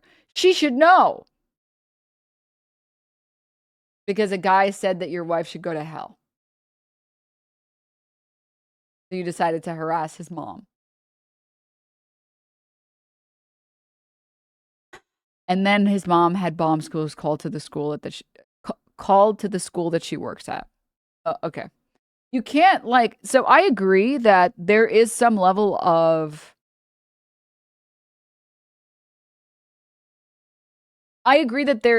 there is some truth to you can't control your audience completely entirely. There is always going to be some people that do things that you're not for, and the only thing that you can really do is pull it up and say, like, don't engage in this behavior, don't tap the glass, don't engage in this, we don't condone this behavior. That's all you can do. I think you can try, and that's like, no one should really be expected to do more than just try, right? But you are literally leading by example. They're doing what you're doing. You're pulling up people's like pages because they're being mean to you, and you're like harassing them and their family members. What do you think your fans are going to do? Hello? And it's a fucking lie. This is slightly old data, but one of the most popular subreddits among people who also post in H3 subreddit is a makeup snark page. And there's nothing wrong with that. Because the thing is, Ethan is a controversial figure with millions of followers. He's been involved in countless dramas and public feuds with others, and at that scale, criticism is inevitable. Some of it is going to be harsh. Some people might cross lines, but his audience is like, give him a break. He has tourists. Stop. That doesn't mean there's a massive organized campaign against you. It just means you're notable and there's a lot of eyeballs on you. And I don't know how to protect someone like Ethan from every isolated incident of harassment on the internet, but I know that the answer is not silencing all of your critics. Now, some of you might be thinking, but Kilo, didn't these people send CPS and skulls to his house? I don't blame Ethan for taking matters into his own hands. Well, let's see. In November of 2024, Ethan began threatening Reddit with legal action if he couldn't get H3 Snark banned from the website. In December, it was discovered that he had been weaponizing DMCA against them. In January, he finalized his plan to ultimately sue them for copyright infringement. Then in February, he began making vague threats of doxing and exposing the identities of the Snark moderators. Also, some of the people in the subreddit were like getting emails from his lawyer, from Rom, and the emails were like, if this continues, your entire family will know the type of behavior you're up to. This is going to be, you will lose this case and it's going to be on your permanent record. Like straight up like threatening some of these people. If somebody has the email, it's like, it was like crazy. And the CPS and skulls incidents didn't happen until March. On March 7th of 2025, the H3 podcast went live, where Ethan and Hila would discuss a Child Protective Services visit to their house that morning after an anonymous call that was placed a few days prior. The call was in response to a story Ethan told on this episode. Then as I finally overcame my ADHD, remembered to follow you on Twitter, and now my For You page is full of hotties. You're welcome. Dad. A few weeks earlier about his family having possibly contracted Giardia. After announcing what happened, Ethan followed up with a video on his main channel on March 10th, further discussing the CPS call, as well as angrily berating H3 Snark, Hasan, Bad and Banata, really anybody he could even remotely blame for the incident. He especially took issue with Denims, who he accused of encouraging her community to call CPS. Look. Incident. He especially took Look, it's me. Look, it's me and Mayor Worm. He was worming, as you can see. Issue with Denims, who he accused of encouraging her community to this is factually untrue. I'm 37, not 29. I'm 37, please. Call CPS. Please amend the visit this itself immediately. rightfully didn't translate to any long-term consequences for the Klein household, although Ethan maintains that this was a malicious and fraudulent attack on his family and that the call had no merit. He also claims that the caller impersonated somebody close to the Klein family to bolster the call's credibility. Like when he first showed up, he's like, it's somebody that you know who made the report. And I'm like, no, okay. You could easily impersonate. The CPS incident escalated Ethan's sense of victimhood in a pretty massive way, and he started lashing out at anyone he considered anywhere even close to Your name is Private? Weird name, but okay. Yeah, you'll be calling me Private Jeans, please. Thank you. responsible. One such person was Ian Jomha, also known as iDubbbz. Ian is a former well-respected comedy creator turned not-so-well-respected failed event coordinator. He and Ethan used to occasionally collaborate on each other's channels and always appeared to maintain a positive relationship. But Ian and his wife Anissa over time also developed friendships with Hasan, Denims, and other similar creators. Because of these conflicting friendships, Ian largely avoided commenting on any of the Ethan and Hasan drama. Well, you have to understand also, the one thing that this video doesn't break into, it doesn't really get into it that much, but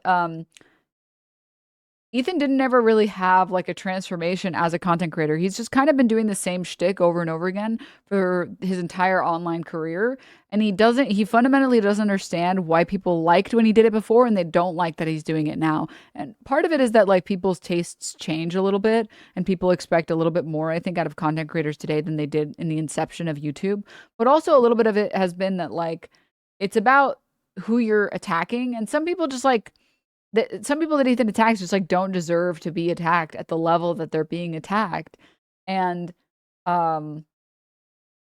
It's why Jay Aubrey's videos are still good. Yeah, he's attacking these people and like making fun of them, but these are terrible people. Like, I don't really care that Jay Aubrey's making a video on Pam Bondi. If anything, more people should be making videos on Pam Bondi. The problem with Ethan is that he just like targets anyone and everyone who talks about him negatively at all, regardless of how actually harmful they are. It's just they're causing me harm by existing and being mean to me. I can't believe you're attempting to watch this 4-hour video on the fuck Hasan industry. Okay, I don't know how much of it we can get through because I'm fucking pausums, but I'm trying. I'm trying. It's only taken us like 3 hours to get through like an hour, but we're good. Drama to this point, obviously preferring to stay out of it. Oh, and then the other thing too is that like, sorry, I was making a greater point. I forgot. I think Ethan genuinely, like to this day, he doesn't understand why people liked him before and they don't like him now, and it's because before people laughed at him, but a little bit with him, because he would laugh at himself for being like the bumbling idiot. And now he's gotten such like a massive ego. He really thinks he's like the smartest dude in the room. Old Ethan would not be talking about his real Palestine. Old Ethan would be like, listen guys, this is just a channel for goofs and gaffs. I don't know. I just want to make videos on like Vape Nation or whatever.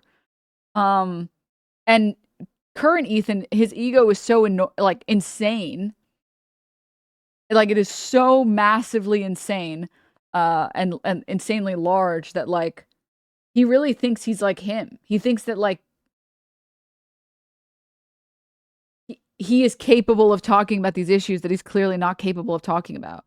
And that was all to feed into a different point, which was that Ethan didn't actually ever transform and like mature. He's kind of just been the same person, but with like a bigger and bigger and bigger ego. And this kind of culminated, honestly, in the Hasan nuke, because I remember when I was watching it, or like when I was like waiting for it, because there was like this massive lead up.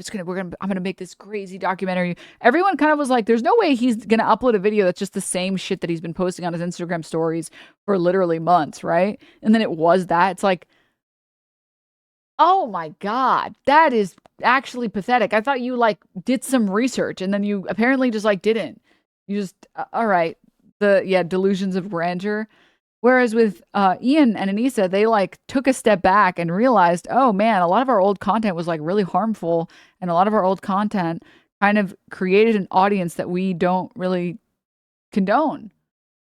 And we want those people to know that we are not okay with them being our fans. Ian iDubbbz has like not a video. He did an interview with Anthony Padilla where he talks about how they had this like wake up moment where they went to a Walmart or something. I don't remember where it was. And this fan walked up to Ian and he was like, oh, hey, like, you know, nice to meet you or whatever. And the fan said, okay, I know you're trans, like you don't like trans people, but I'm trans. Could I get a photo? And Ian was like, it like crushed him to hear that. He was like, why would you like think that? Oh my God. Wait, I don't hate trans people. Why do you think that?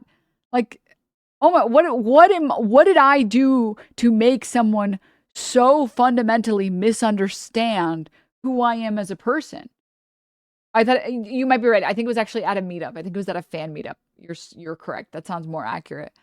He saw a mirror of what his persona was and what his fans saw, and it was pretty gross. Well, yeah, and that's how he describes it. He had a Sneeko moment, exactly, where he was like, it wasn't that I was disgusted by my fans. It was that I realized that those fans were holding a mirror up to me, and I didn't like what I saw. And I wanted to change, and I wanted to, you know, evolve as a creator online and do more, because I can do so much more. And he actually like reflected on it, and he actually tried to like fix some of the like harm and try and undo some of the harm. This is Ethan Klein has never had this transformation. Ethan Klein for the past decade, all he's done is double and triple and quadruple down. That's all he's done. So that is the one thing I will say. So it's no surprise that like Ethan is just like, why aren't they siding with me? It's like, well, hello, because they actually had some self-reflection and have brains. Hello? I'm sorry that you're not capable of reflecting on why people don't like the current stuff you're doing now, but they liked it before. Just do his pretty boring podcast with his wife. But after the CPS visit, Ian and Anissa staying out of things was no longer an option for Ethan. He accused them of being cowards for not speaking up to defend him from the attacks that were coming from people they're associated with. The couple reiterated on their podcast on March 11th that they wanted to stay out of the conflict, adding that they don't condone or endorse any type of harassment that Ethan received. We don't condone harassment of We any don't kind. condone harassment of any kind. Of any kind. But Ethan's attacks on them continued, which led to iDubbbz releasing a pair of his famed content cop videos in April, with Ethan as the subject. These videos didn't get received very well, but I actually think there's a few good I completely disagree. The video got like 7 million views. It was really good. It was just that the comments were hate brigaded. points in here, which we'll come back to in a second.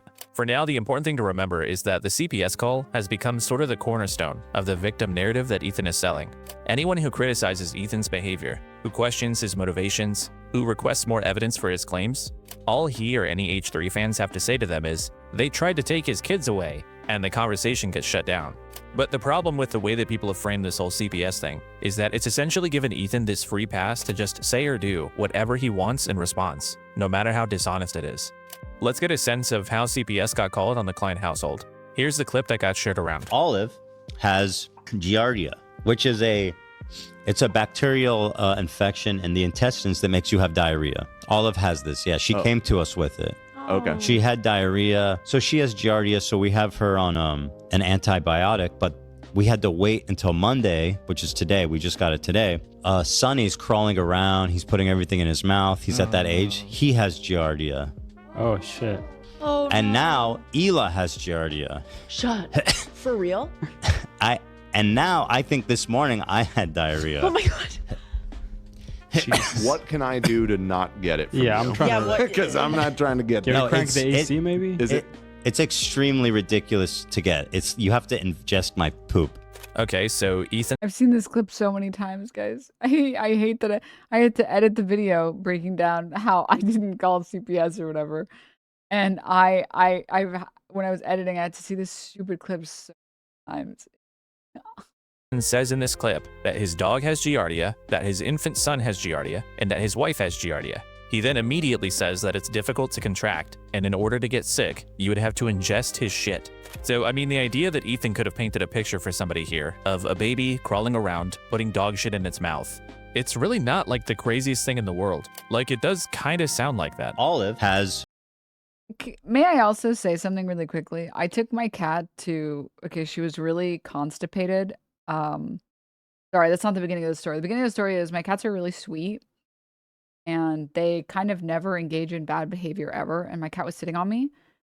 Wormy was sitting on me. You guys know how she sits. She likes to put her two little arms on top of my arm. And then she did the most bizarre thing that she's never done this before, where she bit me really hard. She broke skin and then she made a noise and then she threw up. And I was like, that's really weird. My cats don't do that. They've never done that ever. And I was worried about her. So I was like, and if your pet is, engaging in abnormal behavior and then they throw up, it's like, oh, I got to take her to the vet. So I take her to the vet and I was like, what's wrong with her? I don't know. And they're like, okay, well, we'll do some blood work and, we'll get an x-ray and stuff. And he was like, okay, the good news, your cat is totally fine in terms of blood work. The bad news is, she is, as you can see from this x-ray, full of poop. And he's like, the good news is, this isn't the most insane thing that happens to cats because cats usually have a difficult time with drinking water.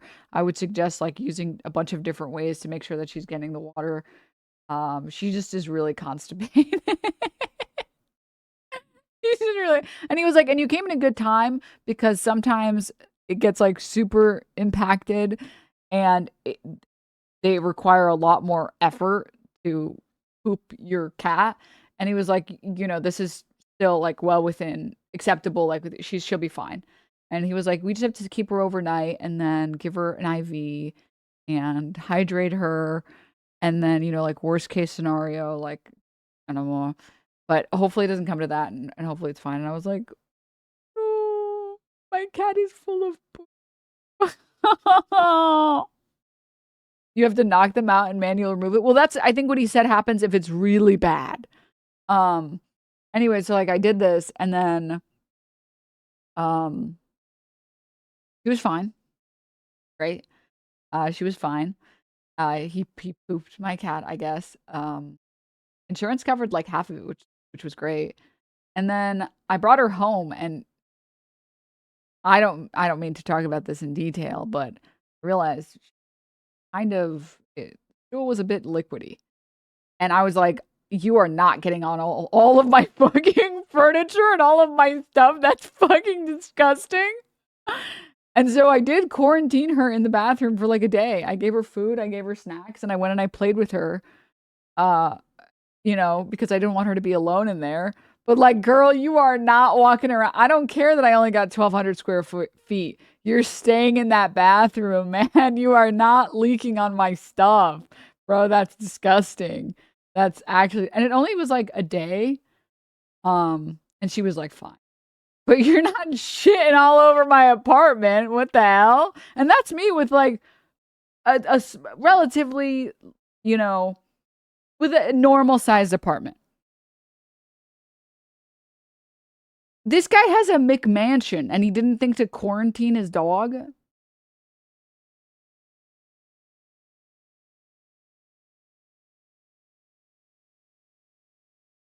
Huh? You have a housekeeper and a nanny and 1 million rooms, and you didn't think to quarantine your dog? I found a way to make it happen. What? Is that like, and I really don't think that that's a tall ask to quarantine an animal. And my cat didn't even have anything that she could transfer to anyone else. She wasn't sick with anything. She was sick with being a dehydrated bitch, which I am very guilty of myself. So it's not even like she could have gotten anyone sick. It's not like she could have gotten me sick. It's not like she could have gotten my other cat sick. I just didn't want her to do that because I don't want poop everywhere. So I just don't, like, I don't get it. You know what I mean? It's so bizarro. Oh, look, the little chatter give up. Oh, the chat is full of yes men goons. I feel like you're not like recognizing all of the lesbians in chat, and it's kind of disrespectful and it's kind of rude. Not gonna lie. That's enough brain rot for today. Have a good day, angry lady. Do you know what anger looks like? I'm worried that you don't know what anger looks like. Hope you can find happiness and peace in your life. Denims is streaming. Oh, I'm so mad.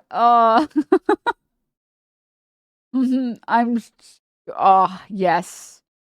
You got me. I'm so mad and so triggered. You can tell that I'm, cause I'm like red in the face and I'm yelling and screaming, profanities and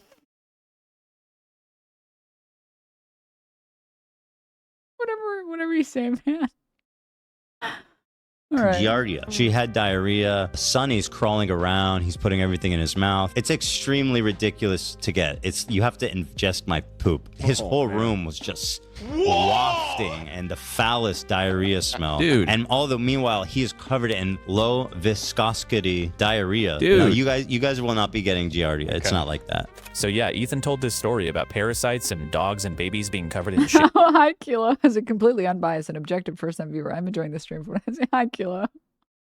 Dude, I hate you for making me see this. But at least you didn't include the part where he's like, again, I've seen this video so many times because I had to edit my stupid fucking video when I made the video on it.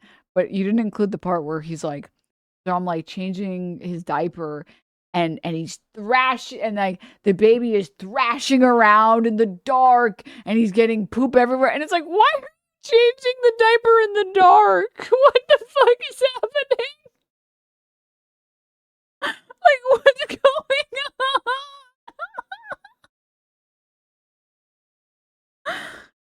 Okay, all right, sorry. And his whole house smelling like flowing, frothy diarrhea.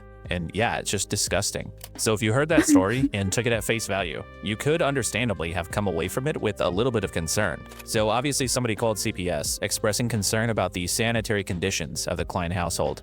Now, before we go any further, the obvious question is, was the CPS call malicious harassment or genuine concern? And the answer to that question is, we don't know. I don't know, you don't know, and Ethan doesn't know. It could have been malicious, Or it could have been someone being reckless or overzealous. But it also could have been someone who heard the story and genuinely believed the kids were in an unsanitary or unhealthy environment. And the thing is that ultimately, it doesn't actually matter whether the report was made in good or bad faith. Even if the Kleins are the victims of harassment here, they're still responsible for how they respond to it. And Ethan, despite having no idea who placed the call or what their intentions were, has accepted no responsibility for himself, lied about what happened, and dishonestly exploited the entire situation. One of the better points from Ian's content cap videos is that Ethan tends to abdicate any responsibility he has in protecting himself online, and he instead expects the world to protect. Probably thank you for the 5 gift subs. Everyone, if you get gifted a sub, you have to legally say thank you, or I shave Wormy. Him. Now, what Ethan And then she'll be bald. does, instead of taking any responsibility for sharing too much on his live stream, is that he decides to attack specific creators like Denims and say she was the source of the CPS call. Part of my criticisms of Ethan initially was the openness. I think it's a problem that you are that open, Ethan. And I also think, like, for any aspiring content creators, it's once you, with the internet, like, once you put something out there, you can't take it away. And so I do think in general, you should be very cautious about everything that you share. Denims is streaming. And there's, I think, a very strong temptation for a lot of people that, like, okay, well, I just need to share one more thing. I just need to share one more thing, and then people will finally understand that, like, I'm based or whatever. But, like, again, people are going to hate you for any reason, right? So, I personally, I've told you guys already, there are a lot of things that I just don't want to share about myself or, like, in my personal life that I just have no interest in doing that because it doesn't really improve your life. Like, I don't really care if I have to read 100 comments calling me a single cat lady that will die alone or whatever, who is on 500 antidepressants or whatever, or if I read something that says that, like, Denims is probably abusing her spouse emotionally, and is giving them trauma and needs to get medicated. Like, I don't. Okay. Like, okay. That's not going to make me want to share more because you're just going to move it to something else, right? If I was to share, being on medication or not being on medication, all that matters is that the opposite will happen, right? You'll just get made fun of regardless of what's happening. So, like, for example, like Ian and Anissa, probably one of the happiest couples I've ever met in my life. And there's constantly posts being like, they're going to get divorced any second now. They're going to get divorced. She literally hates him. He literally hates her. It's like, what the fuck? And then if you say, like, oh, I'm single, it's like, she's literally lying that she's single. She's lying. Or like Hasan, it's like, he's lying about being single because he's trying to get people to be horny for him. It's like, or I don't know, maybe you just, like, don't want people to speculate on your life and you don't want to encourage any parasocial behavior. So it's better to just not share that stuff. I don't know.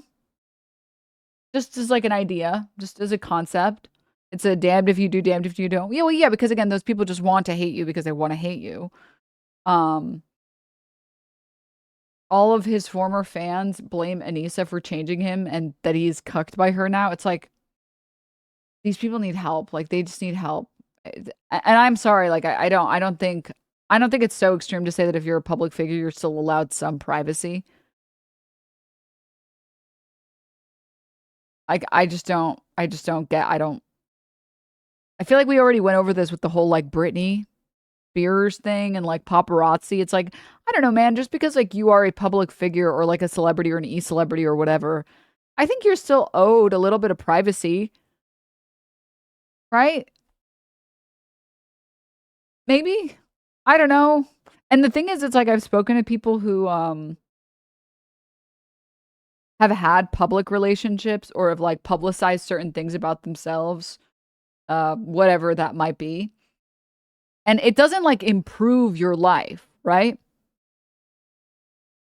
Like, I was talking to a friend of mine and he was like, yeah, I just feel like I thought sharing would make people stop saying that I was trying to like hide my girlfriend or whatever. And then all that happened is that his girlfriend, who was not a public figure, just started getting an insane amount of harassment. And it's like, oh, that really actually sucks. Jesus. Wait, that person didn't sign up for that? What the fuck? Jesus. Ethan was bringing up Hasan's love life last week again. Like, does bro not understand why people don't want to share that, especially with his many death threats he gets? It's just so weird. It's so insane. It's like really... basically, the point is, when you share something and then that becomes public, that is a little bit on you, right? Like, if I shared something about my life and then people started attacking other people in my life or attacking me for that, that would be on me a little bit because I should know better. Especially Ethan Klein, who's been on the internet for like a decade, that like, oh, of course it's going to get used against me. Anything I share is going to get used against me by the people who like have a hyperfixation on me that hate me or whatever. And you can't control what other people are going to do. You can control how much you share. So that's the only thing that you should try and control for and try and work on. And that's just true. Everyone kind of understands that the more about yourself that you put out there, the more you're exposing to the many insane people that exist on the internet. Ethan seems to understand this. He tries to limit sharing photos of his kids online, specifically for that reason. I've literally given Ethan Klein credit for not showing photos of his kids. I think it is actually very cool of him to try his best to not have his kids in photos, in videos. But when it comes to the CPS visit, Ethan has spent the months since it happened, lashing out at Reddit, other creators, anybody who he can get away with trying to hold responsible. And he has not for 1 second stopped and examined how he might have been responsible. Never has he said, man, I told that story in kind of a stupid way. No, maybe I shouldn't talk about my kids' medical conditions in front of thousands of people. Nothing. I mean, Ethan spent almost the entire year leading up to the CPS visit complaining about the internet and how many crazy haters he has. He even told the Giardia story in an episode where he was addressing those people. iDubbbz also pointed out that there were members of H3's own audience watching the story live who were making comments about the Klein household being covered in shit. And the point of that shouldn't be to say that one of them might have called CPS. The point is that even Ethan's See, that was mad Denims. You could tell because her hair was on fire. It was red. his own fans thought the story sounded a little crazy. So what do you think the people who are not your fans are going to hear? You know, the ones that the episode was literally about, that Ethan must have known would eventually see Dude, it. the comment, the chat message that said Cuck Kleins, that's still like iconic, man. Personally, I just don't give Ethan a lifetime pass for saying whatever he wants all the time. At some point, you are somewhat responsible for protecting yourself on the internet. And when people say things like this, I think it's a problem that you are that open, Ethan. They're not saying that Ethan is solely to blame. They're just saying he's acting like a moron. But Ethan's been given And again, you can't control what insane people on the internet will do with information about you. All you can do is try your best to like not share anything that you think will be important, right? And I think that that's, I don't know, I think that that's a good way to live. I think it is very important that if you start making content online, you should begin with the boundary of my life is personal. These are personal details in my life, and I don't share that stuff. And the stuff that I do share, I will share, and I will have fun, and we'll talk about it, and we'll have a good time. But anything outside of that, it's personal because I don't want to give this information to insane psychopaths on the internet. I want to share it with you guys who will be normal, but I don't want to share it with the insane people. So green light by everybody to not only avoid any responsibility for himself, but also just lie about what happened. His claim is basically this. He told the Giardia story on stream in February. A few weeks later, Banana published this video about it, where he maliciously lies and twists the story to make Ethan look bad. After that, Denims reacted to Banana's video on her stream, but she didn't push back at it enough and spread his lies to her community. Her chat responded negatively to these lies, and then almost all of them started suggesting that CPS needed to be called. Denims did not moderate or discourage this behavior, and then one of her viewers must have called CPS. That's more or less Ethan's story. He calls this the big CPS lie. She participated in the CPS lie, Child Protective Service lie. I explained it on the podcast, but the truth of the matter is it's all a lie. So let's examine this narrative, and let's start with who he blames most directly for the CPS visit. Denims endorses this clearly, as you can see, that it seems like she's directly responsible for CPS coming to my house in the morning. But what did Denims actually do? Well, she watched this video on stream, and yeah, she expressed concern about what she was hearing. But expressing concern about something you hear is not the same as a call to action. It's not even the same as endorsing that action. Denims doesn't even mention CPS at any point during her coverage, and she never suggests a call to action of any kind. She just says the story is concerning and that parasites can be dangerous for infants. I mean, much like many other illnesses, it's very, very, very dangerous when infants get the same sicknesses that adults get. Which is technically true, by the way. But the point is that you can question somebody's parenting and not necessarily be saying that you think they deserve to have their kids taken away. And that's an important distinction, because after Denims threatened to sue Ethan for defamation, he started shifting the goalposts quite a bit. I acknowledged. Also, like,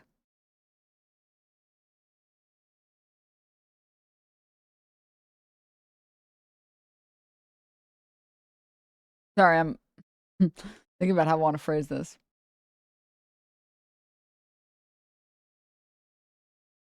If you share this massive poop story, excrement Ethan, shut up.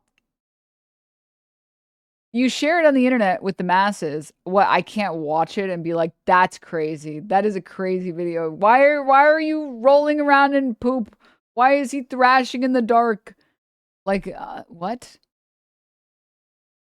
You're telling this story where you say with certainty who has caught Giardia and when. Not I think. You say it with certainty. Like what I can't watch it and say that's disgusting. Like okay, man. Then maybe don't share a disgusting story if you don't want people to say it's disgusting. The jump from that to CPS was insane. It was actually insane, and then I think everyone who wanted to side with Ethan just like deluded themselves into thinking those were the same thing, even though they weren't at all. Denims had denounced herself or anyone in her community making contact with CPS. And I do not believe Denims made a direct call to action to her audience to contact CPS, obviously, right? Okay, so now we've moved on from this. Denims endorses. It was really funny that he completely retracted the statement and went from like, Denims did CPS to, I would never even begin to suggest such a thing. Ever. She's directly responsible. And the claim is now that she essentially primed her community to call CPS. The point is not that you instructed your audience to contact CPS. The point is that you propagated the false statements that led to this incident, and you turned a blind eye to your chat, urging people to contact CPS. His kids crawl around and eat shit, and her whole entire chat is saying to call CPS. In his video about the CPS call, Ethan shows a cutout of Denims' chat during her coverage of the Giardia story. The cutout shows numerous chatters expressing concerns about the Klein's kids, with some mentioning CPS. The way Ethan presents this is as though Denims' chat was universally responding this way. Notice the chat is almost in complete universal agreement. Call CPS. Call child endangerment. CPS, social services. Bro needs to unironically call CPS. That's child endangerment, etc., etc. I'll let the chat play for you, but you can see just how crazed this community is. And once again, this is Denims' chat, and it's pretty much 100%. Guys, it's you guys. Look, you're on the screen. Of the comments saying call CPS on them. But what Ethan is showing here is in fact not 100% of the chat. This is a curated selection of chat messages that Ethan got from this Reddit post. In her response, Denims did the math, and between the first and last of the 65 messages that Ethan showed in his video, Denims had almost 1,000 messages sent in her chat, meaning the messages Ethan showed as evidence of her entire community being whipped up into a frenzy were only 7% of the messages sent during her coverage.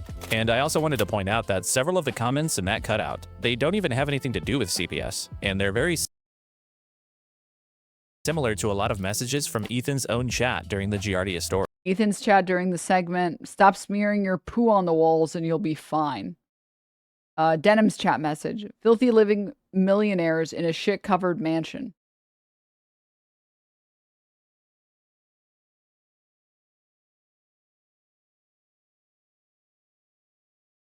So it would be pretty dishonest to include these as evidence of wrongdoing, meaning the actual total of CPS-related messages in Denims' chat is even lower than this. But Ethan doubles down on this outright false presentation the next day. I'm not exaggerating when I say literally every comment is call CPS. Yeah, no shit. It's edited.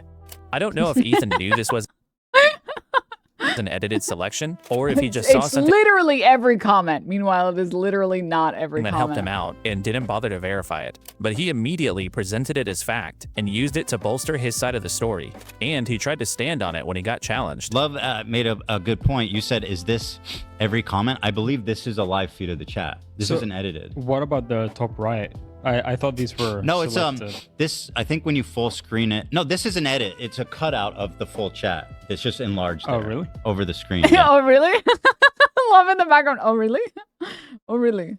You know what? We'll just make it all Also, when has this chat ever fully agreed to anything? That's what I'm saying, man. That's what I'm saying. I thought these were No, it's selected. this. I think when you full screen it. No, this is an edit. My mother is a social worker. She walked away when she saw Ethan's original video. You gotta love the delusion that Ethan lives in, where it's not like, it's not possible at all that someone would ever be concerned from his original content. It must have been me propagating the lie of watching him talking uninterrupted. It's a cutout of the full chat. It's just enlarged. Oh, there, really? Over the screen, yeah. You know what? We'll just make it all up. We'll make the whole thing up. We'll dock get it a out of picture. here. We'll make it up. So yeah, this was nowhere near her whole chat. But even if Ethan thinks that Denims still should have moderated better, which I Just make it all up. That's fine. We'll just make it all can up. probably agree with, there's a pretty big difference between a failure to moderate and being causally responsible for any subsequent action. Denims does have an obligation to try to mitigate harm, but failing to fulfill that obligation doesn't mean that she caused the CPS call. Denims didn't cause the call, someone else did. So when it comes to responsibility, what's really left? Well, some people claim that Bad Empanada. I did feel like part of this during this segment, or during this part of like internet history, I did feel like I was going a little insane with like the comments that were like, you literally did CPS. I'm like, there were chat messages. I am literally CPS. I am literally CPS. The however many chat messages, like 40 of them or something, that had the word CPS in them, it's like, over the course of 1,000 messages, it's like, sorry, I had to eagle eye every single one of those and then respond accordingly immediately. And you're gonna just assume that I saw every single one. And I was like, yes, aren't you assuming quite a bit about intention there? That's like, anyways, continuing. Is notoriously bad faith and malicious, so Denim shouldn't have platformed him in the first place. But I mean, we're just getting so far away from any true culpability here. Like, what, Denims is responsible for the call because she watched a video from a guy who might be known to lie, and then a tiny portion of her chat responded to the lies, and Denims didn't delete every single one of them, and then days later the call gets placed, which could have been anybody, but we just assumed that it was Denim's fault because, I don't know. Like, is this really the— You see, if you ignore all of reality, it makes sense. Did you think about that? standard of responsibility that we're going to hold people to? At that point, Denims is so detached from the action of calling CPS itself, it doesn't really seem fair to blame her for it. But you know what? Let's accept Ethan's entire premise here. Let's say Denims is responsible for not moderating enough and for platforming these harmful lies without pushing back. What are the supposed lies? What does Ethan claim Bad Empanada said that was false? Denims uncritically, that's you, played a clip of George Janitis, the human STD, a person whose Denim knows is clearly biased against me and a prolific spreader of misinformation. Oh, famously, you never bring on people that are biased against other people you're talking about, right? That's why you brought on iDubbbz's trainer to talk about his sex life? In the video Denims watched, George Janitis, the human STD, claims that there was dog shit all over my home, that I just leave it on the floor. Okay, so first supposed lie, and we have to point out that again, this is something that Ethan's own audience intuited during the Giardia story. Ethan also has a document. Dude, these H3 comments, caca just all over the place. Hila and Sunny ingested your poop, question mark? Stop smearing your poo on the walls. History of talking about having dog Those are poop in the H3 house. comments. My dogs are not extraordinarily trained, right? They run around, they play a lot, and sometimes, especially the little dogs, go potty inside. So, admittedly, my dogs are not the best trained, right? I admit that. You think my fruit is bringing? I think you're half correct. It's half the fruit, and the other half is the dog shitting. Love Shredder and Alfredo. I do, but I've stepped in their shit multiple times. How many times do we get poop inside? What's going on here? Almost every day that they're here. It was a delivery guy. He stepped in shit. But Holy shit. Oh my God. I stepped in shit and tracked. Every time the dogs are there, they poop. According to Zach. It all over. It's like a super, how do you call it? Like strings, you know, from one of the dogs. I was just passing my foot over it and felt a bump. It's old, by the way. It's hard. So I'm sorry, it's defamatory to suggest that your house was covered in dog poop? Okay, moving on. That my house is just covered in dog shit. My kids crawl around in dog shit. You kind of made it sound like that. Olive has giardia. She had diarrhea. Sonny's crawling around. He's putting everything in his mouth. He's at that age. Okay, next. He intimates that my kids either eat dog shit or get in contact with it with their hands. No, actually, you intimated that. It can go on surfaces and stuff. So Olive chews everywhere. So Sonny, it makes sense why he got it. You have to ingest my poop. That is literally you saying that if Sonny had giardia, he would have gotten it from contact with poop-contaminated surfaces. That my children contracted a parasite called giardia from the dog shit that is all over my house. Okay, even if the dog poop wasn't literally all over his house, Ethan consistently likes to pretend that it's an evil Snark narrative that his child did contract giardia. It actually turns out when we got all of the poop tests back, he never had giardia even. And that's why they called CPS. Because my 10-month-old baby had diarrhea. Sonny's crawling around. He's putting everything in his mouth. He's at that age. He has giardia. This is, I think, the craziest thing that I couldn't believe it when it was happening, like the mass psychosis by the fungi, saying that it was everybody else that was saying that Ethan's kid has giardia, but he literally said, Sonny's crawling around. He's putting everything in his mouth. He's at that age. He has giardia. you said a factual statement. You didn't say, I think he has giardia. You didn't say, I think he might be sick with something because he has diarrhea. You said he has giardia. That's what you said. Those are the words you said here. It's literally. Yeah. Sonny's crawling around. He's putting everything in his mouth. He's at that age. He has giardia. He has giardia. We're just supposed to not take you at your word when you feel like it, and then take you at your word when you feel like it? You said it, man. Like, you literally, you said Hila has giardia. Olive has giardia, and now Sonny, he has giardia. Like, and then later you said, I was just speculating, but it doesn't change that the statements you made were statements of fact. We're not supposed to take the poop expert at his word? So I'm just kind of struggling here. Where are the defamatory lies? She believes his lies, his defamatory statements. You did not disavow. You did not disclose the credibility of Bad Empanada. You uncritically platformed and agreed with the statements that I was putting my kids in danger. We're talking about CPS, which anyways, to begin with, 1, I don't condone. 2, I've never condoned it, and you will not be able to find a clip of me saying, yes, we should do this, because it doesn't exist. Just for And the longer version of that clip, by the way, is me saying the only people that I think are questionable enough that they should have CPS called on them, the only people are the family vloggers, especially the ones that are like recording my daughter's first period. It's like,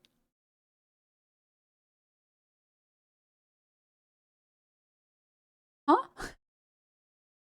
I'm sorry, what was that? Why is the title of that video that? What the fuck is that video? What the hell? What are you making? What? Don't. And I feel like any reasonable person agrees with me on that. Please tell me that's not real. Oh, it's real. It's happened at least once. If you like vlog your children's entire lives, like, and you're like sitting there using them for content,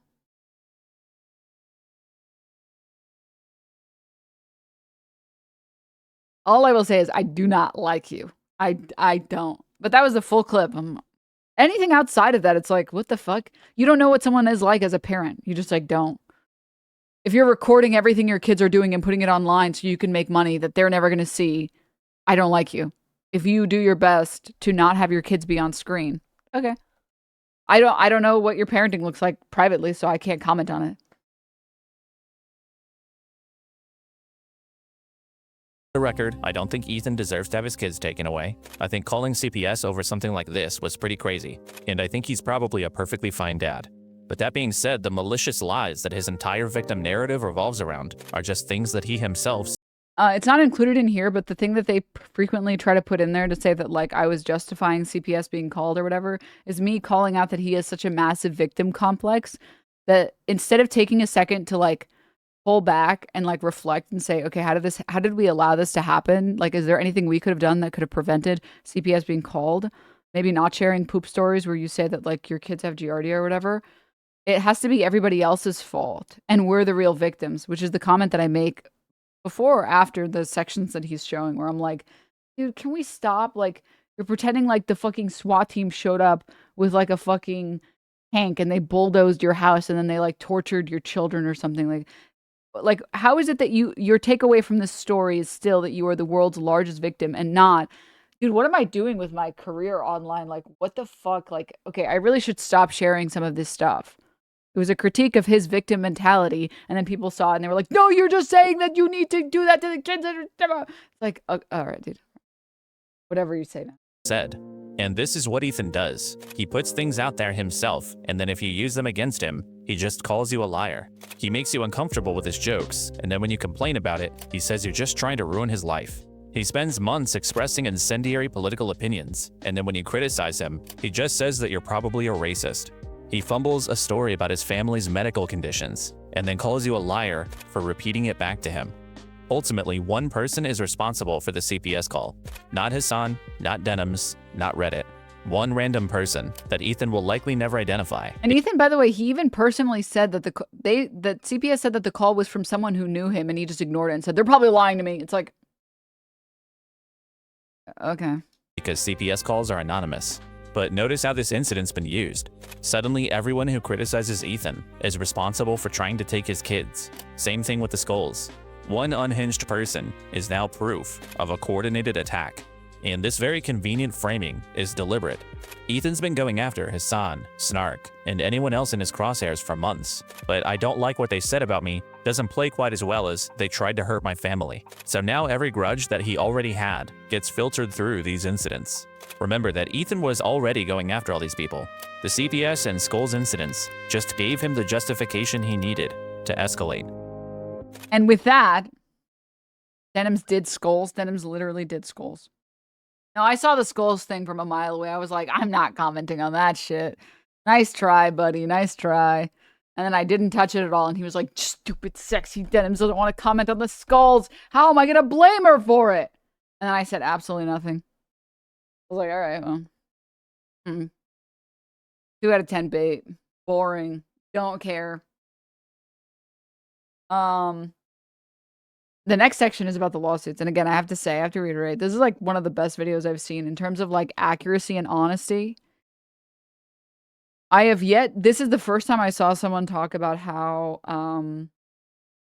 the statements that I made and some of the statements that Casey made are not even necessarily calls to action or statements of intent, but everyone seems to like have deluded themselves into thinking these things. And anytime I try to talk about it, it's like, oh, you're a dumb woman and you're partial because you're in the lawsuit. It's like, okay. Sure, man, whatever you say, but I just want you to know words actually do mean things. And the statements that I made mean something different from the statements you think I made. But sure.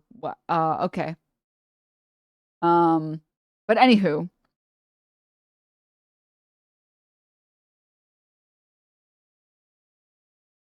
Denims CPS, Denims Skull, Denims shirt, Denims hummus. Okay. This is what we're going to do, Chad. This is what we're going to do. We're going to pick this up. Oh, look, my worm. We're going to pick this up tomorrow. All right. And then we'll do gaming tomorrow. I think that that's fair. We didn't hit the goal today, but I feel like tomorrow we'll just do the gaming anyways. And we'll finish this video. We'll do the lawsuit section. And then some of the people in the video, I'm sure the sections are good and you guys should go and watch those sections. Shut up. Go leave some comments and stuff. But I do want to watch the Willie Mack show part, mostly because I can never resist just bringing up the fact that his face is so low polygon. Like, he literally looks like a character from Skyrim. He literally looks like a character from Half-Life. Like, he looks like an old video game character. Like, he's missing polygons on his face. Like, it looks like there's not enough textures. That when he turns around, it would just be, like, totally flat. Like, he's got such a smooth shape. So I have to talk about that. And I don't feel like enough people have started spreading this idea, so I need to keep spreading the idea that he looks like a low polygon character. So we'll do the lawsuit section, that part, and then I want to watch I definitely want to watch the part with the dishonorable mentions part. I think that'll be fun. And then the ending. And maybe Nicholas eat Oreo. What are you going to play? Resident Evil 2, we just got to the Claire section. But pretty sure his brain is low polygon too. The Tectone part, it's hard because as much as I love to clown on Tectone, it's almost like he's like sexually harassing me through the screen. You know what I mean? Like I feel uncomfortable just with his existence being near all. So tomorrow, we will play Resident Evil and we will finish as much of this video as we can. It's a 4-hour video. Okay, Pawsum's over here. And then some variety stuff. We didn't get to some of the stuff in the title, so we'll do that as well. But for everyone else, I will see you guys tomorrow. Please enjoy this worm stretch. Also, Contraman, thank you for the 10 gift subs. Thank you. Let's get a big stretch.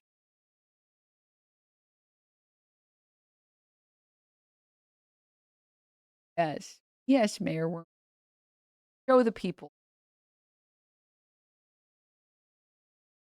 Good, good. Now tell the people to have a good day.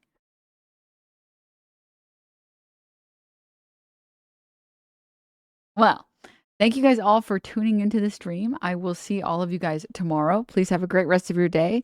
Stay hydrated. Tell your homies you love them. And I will see all of you guys